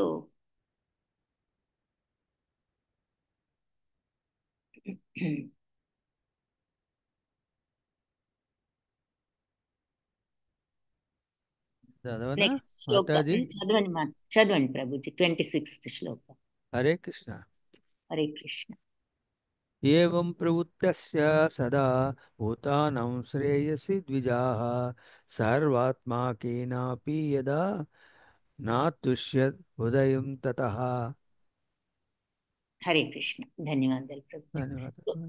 ద్విజులారా అంటూ సంబోధిస్తూ అందరినీ, అక్కడ ఉన్న మునులందరినీ సూత మహాముని ఏమంటున్నారంటే, ఈ విధంగా సర్వజనుల సంపూర్ణ శ్రేయస్సు కోసం నియుక్తుడైన వ్యాసదేవుడి మనస్సు ఇంకా కూడా సంతృప్తి చెందలేదు అని చెప్తున్నారు. ఈ విధంగా ప్రవృత్తస్య నిమగ్నుడై ఉన్న సదాభూతానం అన్ని జీవరాశుల యొక్క శ్రేయసి ద్విజ, వాళ్ళ యొక్క శ్రేయస్సులో నిమగ్నుడై ఉన్నా కూడా సర్వాత్మకేనాపి అంటే సర్వ విధాల వాళ్ళందరి శ్రేయస్సులో నిమగ్నుడై ఉన్నా కూడా యదా ఎప్పుడు నా అతుష్యత్ అంటే సంతుష్టుడు కాకుండా ఉన్నాడు. హృదయం, మనస్సు అంటే ఆయన హృదయం ఇంకా తృప్తి చెందలేదన్నమాట.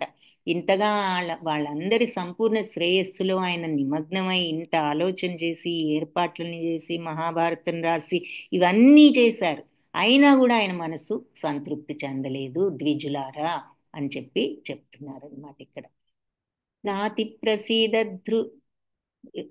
ఎవరైనా చదవాలంటే ఈ శ్లోక చదవండి. 27th శ్లోకం. హరే కృష్ణ మాతాజీ. హరే కృష్ణ మాతాజీ. నాసి ప్రసీదద్హృదయః సరస్వత్యాస్తటేషు చౌ వితర్కయన్ వివిక్తస్థా ఇదం చోవాచ ధర్మవిత్. హరే కృష్ణ మాతాజీ. హరే కృష్ణ మాతాజీ. ధన్యవాదాలు. సో నా అతి ప్రసీదతి అంటే ప్రసీదం అంటే సంతృప్తి, అతి ప్రసీదతి అంటే అత్యంత సంతృప్తి, నా అంటే దానికి ఆపోజిట్ అంటే ఎంతో అసంతృప్తుడై హృదయంలో సరస్వతి నది అంటే సరస్వతి నది తటాన్ని కూర్చున్నాడు కదా. సరస్వత్యా తటే అంటే సరస్వతి నది తీరంలో శుచి అయి వితర్కయన్ ఆలోచిస్తూ ఉన్నాడట. వివిక్తస్థ ఏకాంత స్థలంలో కూర్చుని దీన్ని ఉవాచ పలికాడు. ధర్మాన్ని తెలిసిన వాడు. సో తనలో తను ఇలా అనుకుంటున్నాడనమాట. ఆ విధంగా మనసంతా అసంతృప్తితో ఉన్నాడు, అసంతుష్టితో. మనసు ఎందుకు ఇంత చేసినా కూడా ఆయనకి ఇది సరిపోతుందని అనిపించడంలా. ఈ కలియుగంలో వాళ్ళకి ఈ వేదాలన్నిటినీ విభజించారు, ఒక్కొక్క గురువుని పెట్టారు, ఒక్కొక్క వేదానికి వాళ్ళందరూ మళ్ళీ అందరు శిష్యులకి పెట్టారు. ఈ రకంగా కొందరు వర్గాలు, ఈ వేదాలు తెలిసిన వర్గాలన్నీ ఫామ్ అయ్యాయి. ఆ తర్వాత మహాభారతం రాశారు. మరి రజోగుణం తమో గుణం ఉన్న వాళ్ళకు కూడా అర్థం అవ్వాలి, అందరికీ సత్వగుణం ఉండి వేదాలు అర్థం కాకపోవచ్చు అని ఇది రాశారు. ఇదంతా రాసిన తర్వాత కూడా ఆయన ఇంకా అసంతృప్తితో ఉన్నారు. ఎందుకు? ఆయనకేదో కావాలనే అసంతృప్తి కాదు, అందరూ ఇంకా ఇప్పుడు నేను అందించిన ఈ జ్ఞానంతో ఇంకా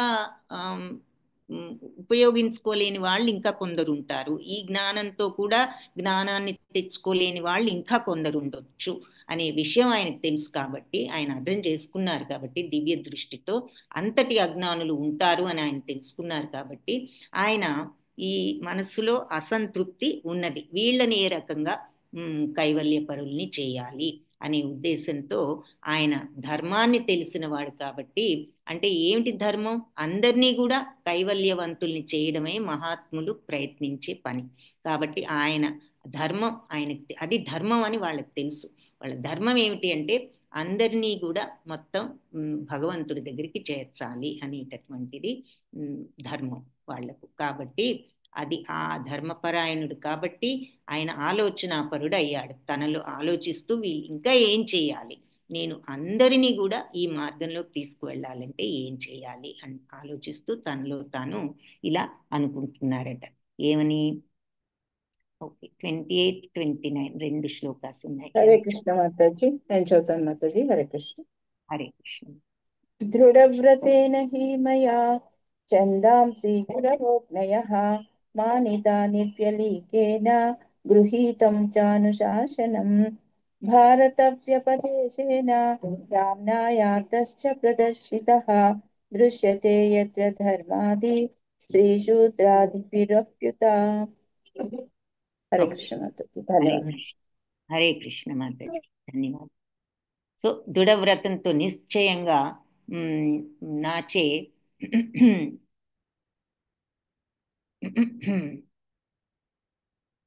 మరి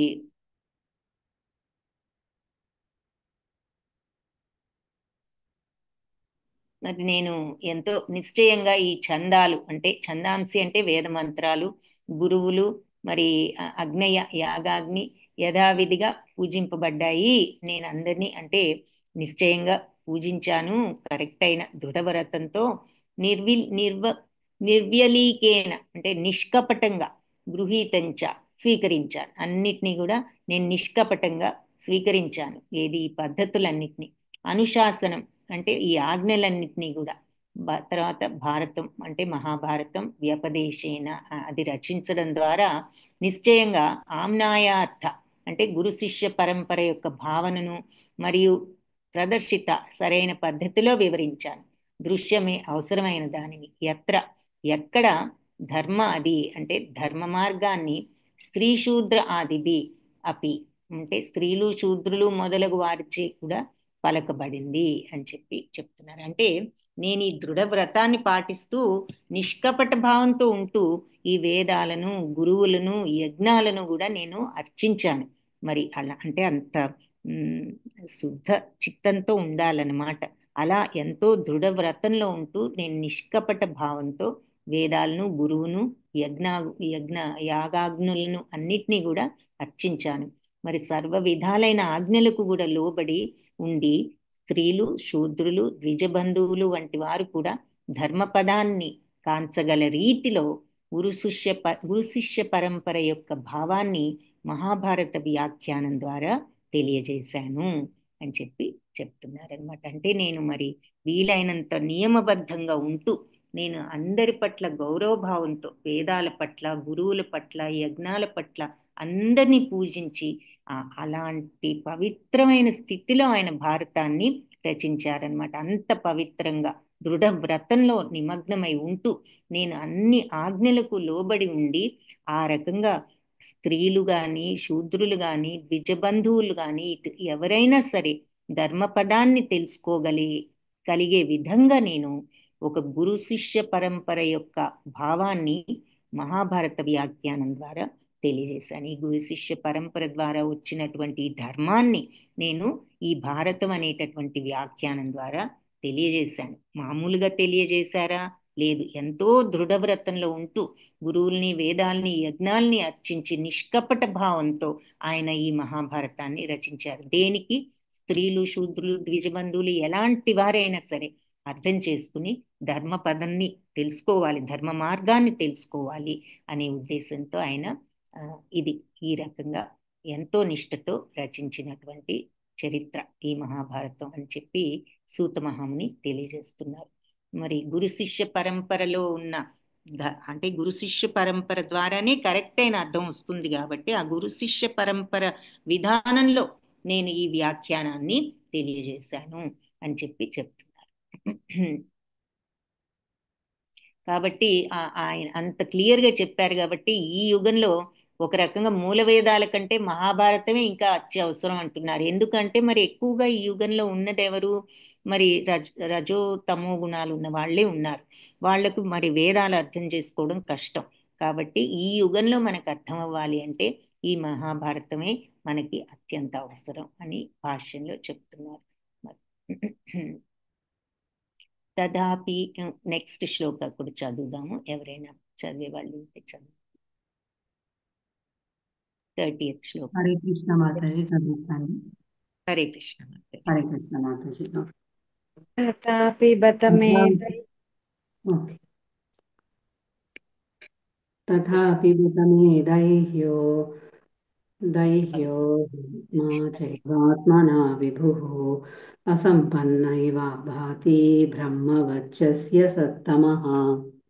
హరే కృష్ణ మాతాజీ. Thank you. హరే కృష్ణ మాతాజీ, ధన్యవాదాలు. సో తదాపి అయినా సరే, అంటే ఇంతకుముందు శ్లోకంలో ఏం చెప్పారు, ఇంత ఇదిగా నేను అంటే నిష్కపట భావంతో అందరినీ పూజించి నేను గురు శిష్య పరంపరలో వచ్చిన ఆ భావాన్ని నేను ఈ మహాభారత వ్యాఖ్యానం ద్వారా తెలియజేశాను. అయినప్పటికీ కూడా నాకు తదాపి బతమే దైహ్యం అంటే దోషం, నా యొక్క దోషం దైహ్య దేహస్థితిలో నిశ్చయంగా ఆత్మ జీవుడు అని అంటున్నారు. చ అంటే మరియు, ఏవా అయినప్పటికీ, విభు అంటే తగినంత, అసంపన్న ఇవా భాతి అంటే నాకేంటో అనిపిస్తోంది. ఏమిటి, ఏదో దోషం ఉందని అనిపిస్తోంది. బ్రహ్మవర్చస్య సత్తమ అంటే దీనికి పరమైనటువంటి వేదాంతులు అని ఆ రెండు మాటలకు అర్థం. ఓవరాల్గా అర్థం ఏమిటి అంటే, ఈ వేదాలు కోరే సమస్తాన్ని మరి సంపూర్ణంగా కలిగి ఉన్నా కూడా నేను ఎందుకో అసంపూర్ణతను అనుభవిస్తున్నాను అని చెప్పి అంటున్నారు. సో ఇక్కడ మరి ఈ పరమైనటువంటి వేదాంతం అంతా కూడా సంపూర్ణంగా నేను ఉన్నా కూడా నాకేమనిపిస్తోంది అంటే ఏదో అసంపూర్ణత అనిపిస్తోంది. నాకేంటో తృప్తి కలగడం లేదు. సంపూర్ణత్వం అనే ఫీలింగ్ నాకు రావడం లేదు. ఏదో అసంపూర్ణంగా ఉంది, ఏదో నేను కంప్లీట్ చేయలేదు అనే ఫీలింగ్ నాకు వస్తుంది అని అనుకుంటున్నారు. మరి ఇంత ఇదిగా నేను వీళ్ళందరికీ అర్థం అవ్వాలి కూడా, ఏది రజోగుణం తమోగుణం ఉన్న వాళ్ళకు కూడా అర్థం అవ్వాలి అని చెప్పి ఈ గురు శిష్య పరంపరలో వచ్చిన ఈ ధర్మాన్ని నేను మహాభారత రూపంలో ఇతిహాసంలో చెప్పాను. అయినప్పటికీ నా మనస్సుకి పరిపూర్ణత, ఆ సంపూర్ణత ఏమిటో అనిపించడం లేదు, అసంపూర్ణంగానే అనిపిస్తోంది అని అనుకుంటున్నారనమాట. సో ఇలా ఈయన ఈ అసంపూర్ణత్వంతో ఉన్నప్పుడు మరి చివరికి నారద మహర్షి వచ్చి భాగవతాన్ని రాయమనడం క్రమేణా మనం చూస్తాం. So that is where this is going. So ఆయన అసంపూర్ణత్వంతో బాధపడటం. ఓకే, ఇది కూడా చూద్దాము. ఎవరైనా చదివితే ఆ తర్వాత ఒకసారి సమరైజ్ చేసి ఇక స్టాప్ చేయొచ్చు. హరే కృష్ణ మాతాజీ. భగవతా ధర్మ న ప్రాయేణ నిరూపితాః ప్రియాః పరమహంసానాం తయేవ హ్యచ్యుత ప్రియాః. హరే కృష్ణ మాతాజీ, ధన్యవాదాలు. హరే కృష్ణ మాతాజీ. హరే కృష్ణ, ధన్యవాదాలు. సో కింవా భాగవత ధర్మ అంటే మరి ఈ భాగవత ధర్మం లేకపోతే ఈ భాగవత ధర్మం ననిరిపుత ఏమాత్రం కూడా నిర్దేశింపబడలేదు. ప్రాయేణ ఏమాత్రం కూడా నిర్దేశింపబడలేదు. ప్రియా పరమహంసాన పరమహంసలకు ప్రియము తే, అంతేకాకుండా ఏవ హి అంటే నిశ్చయంగా, తయేవ హి అంటే అంతేకాకుండా నిశ్చయంగా, అచ్యుత అంటే భగవంతుడికి ప్రియమైంది. అంటే పరమహంసలకు అచ్యుతుడికి కూడా ప్రియమైనటువంటి భాగవత ధర్మాన్ని నేను ప్రత్యేకంగా చెప్పకపోవడమే దీనికి కారణమై ఉండొచ్చు అనుకుంటున్నారనమాట. నేను ఈ వేదాలు మనిషికి ధర్మం ఏంటి అన్నది గురు పరంపర ద్వారా వచ్చిన ఇవన్నీ కూడా నేను ఎక్స్ప్లెయిన్ చేశాను మహాభారతంలో. మామూలు వాళ్ళందరికీ, రజోతమో గుణాల వాళ్ళందరికీ కూడా అర్థమయ్యే విధంగా. అయినా నాకెందుకు కంప్లీట్ గా అనిపించటం లేదు, అసంతృప్తిగా ఉన్నది, సంపూర్ణత ఉన్నది అని, ఈ ప్రయత్నంలో సంపూర్ణత సాధించానని ఎందుకు అనిపించడం లేదు అంటే, భగవంతుడికి పరమహంసలకి ప్రియమైన భాగవత ధర్మాన్ని నేను ప్రత్యేకంగా వివరించలేదు కాబట్టి నాకు ఇలా అనిపిస్తోంది. అదే దీనికి కారణమని నాకు అనిపిస్తోంది. అదే అయి ఉండొచ్చు. అందువల్లే నాకు ఈ అసంతృప్తి, ఈ అసంపూర్ణ భావము వస్తుంది అని అనుకుంటున్నారు అనమాట. సో ఆయన అనుభవించే అసంతృప్తి ఆయనే స్వయంగా ఇక్కడ వ్యక్తం చేసుకున్నారు, ఆయనే ఆలోచించుకుని. కాబట్టి సహజ స్థితి అయిన భగవంతుడి భక్తి లోపించడం వల్లే అలాంటి అసంతృప్తి అనుభూతి అవుతూ ఉంటుంది. కాబట్టి సహజ స్థితి అంటే మరి ఆ భగవత్ తత్వాన్ని తెలుసుకున్న ఆ స్థితి, ఆ భక్తి భావం లేనప్పుడు మనిషి తన సహజ సేవా స్థితిలో నియుక్తుడు, ఆ సహజ తత్వంలో నియుక్తుడు కానంత వరకు భగవంతుడికి గాని జీవుడికి గాని సంపూర్ణ తృప్తి లభించదు. మరి ఆ సచ్చిత్తానందం రావాలి అంటే ఆ స్టేజ్లో ఉంటేనే వస్తుంది. తన గురువు అయిన నారద ముని తనను చేరినంతనే వ్యాసదేవుడి ఈ లోపాన్ని ఇంకా క్లియర్గా ఆయన దగ్గరికి రావడంతోనే ఈయనకి ఈ లోపం వెంటనే అర్థమైంది. ఈ విషయమే నెక్స్ట్ శ్లోకాలు కూడా చెప్తారనమాట. సో మరి ఇక్కడితో స్టాప్ చేద్దామా? తన అంటే వ్యాసదేవుడు ఈ రకంగా తన లోపాలకు పశ్చాత్తాపం చెందుతున్న టైంలో నారదముని సరస్వతి నదీ తటంలో ఆయన ఆశ్రమానికి రావడం జరిగిందట. సరే, ఈ శ్లోకం ఒకటి చదవండి, ఇది కూడా చూద్దాము. హరే కృష్ణ. ఎవరైనా? 33 శ్లోకాస్ మాతాజీ. 33. ఓ 33 కదా. That's right. Almost completed. I almost completed. Yeah. So అయితే we have to still go through అదే 32-33లో మరి నారదుడు రావడం గురించి చూస్తామని ముందే చూసాంగా, రైట్? సో ఆ సమయంలో ఇలా చింతిస్తున్నారు. ఆయన ఆగమనం దగ్గరికి వచ్చేసరికి ఈయనకి మనసులో ఈ స్వచ్ఛత, ఈ క్లారిటీ రావడం ప్రారంభించింది. గురువు గారి ఆగమనం జరిగేసరికి, అది ఎప్పుడైతే ప్రారంభం ఆయన దగ్గరకు వస్తుండగానే ఆయనకు మనసులో ఇది అర్థమైందని.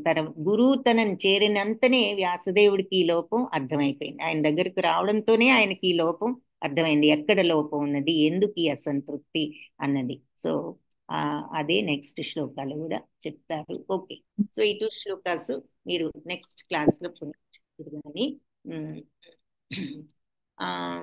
సో ఒకసారి ఇది మళ్ళీ మనం చెక్ చేద్దాము. సో ఇక్కడ మనం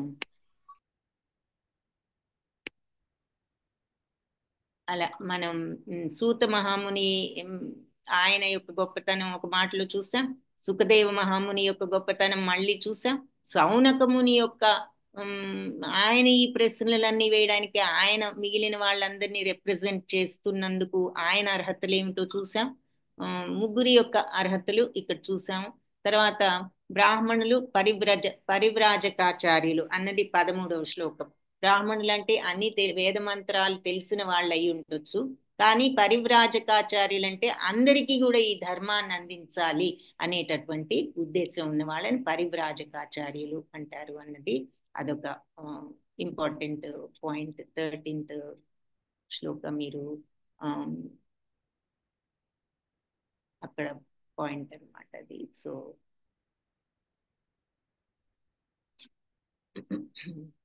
వేదాల్లో కొంత భాగం మినహా సర్వశాస్త్ర భావాలందును పారంగతుడమైనందున మేము వేసిన ప్రశ్నలన్నిటికీ నువ్వు స్పష్టంగా సమాధానం వసగగలవని మాకు తెలుసు అని చెప్పి ఈయన అడుగుతున్నారు సూత మహాముని, ఈ సౌనక మహాముని. కాబట్టి మరి ఆయన కూడా మాతాజీ ఇక్కడ వేదము నందలి కొంత భాగము అంటే ఏమొస్తుంది మాతాజీ? అంటే వేదములందలి కొంత భాగం మినహా సర్వశాస్త్ర భావాలందును పారంగతుడు అయినందున, అంటే మీకు భాష్యంలో బ్రాహ్మణులు మరియు పరివ్రాజకుల నడుమ కొంత డిఫరెన్స్ ఉందని చెప్తున్నారు కదా. సో బ్రాహ్మణులు అంటే మరి సమస్తము వేదాలు వాళ్ళు కరెక్ట్ గా చదవటం, వేదాల్లో నిర్వహింపబడిన కొన్ని సకామ కర్మలు నిర్వహించే వాళ్ళందరినీ బ్రాహ్మణులు అంటే. ఆధ్యాత్మిక జ్ఞానాన్ని సర్వులకు పంచడి నిమిత్తమై వీళ్ళు పరివ్రాజకాచార్యులు ఉన్నారు. కాబట్టి వీళ్ళందరూ వేద మంత్రోచ్చారణంత ప్రావీణ్యతను కలిగి ఉండకపోవచ్చు. సో ఇప్పుడు సూత మహాముని మరి ఈ ఇంతటి కరెక్ట్ గా దానిని అన్ని మంత్రోచ్చారణ అటువంటివన్నీ అంత ప్రావీణ్యత లేకపోయినా కూడా ఆయనకున్న ప్రావీణ్యత ఏమిటి అంటే మరి అందరికీ కూడా దీనిని ఆధ్యాత్మిక జ్ఞానాన్ని పంచేటటువంటి శక్తి ఉన్న వాళ్ళు అనమాట. వాళ్ళు పరివ్రాజకాచార్యులు అంటే అది ఇక్కడ చెప్తున్నారు ఆ డిఫరెన్స్. వేద కర్మలు నిర్వహించడానికి ఉద్దేశింపబడ్డ బ్రాహ్మణులు ఉంటారు. వాళ్ళు వేద మంత్రాలను కరెక్ట్ గా ఉచ్చరించడంలో నిష్ణాతులు. కానీ బ్రాహ్మణులు దేశ సంచారం చేసే ప్రచారకుల కంటే ముఖ్యులని మనం భావించరాదు అంటున్నారు. సో మరి కొంతమంది ఈ విషయాలన్నిటినీ కూడా అందరికీ విషయాలను తెలియజేయడానికి పురాణ ఇతిహాసాల్లో చెప్పబడినటువంటి విషయాలకు వేద మంత్రాలకు ఎటువంటి భేదము లేదు.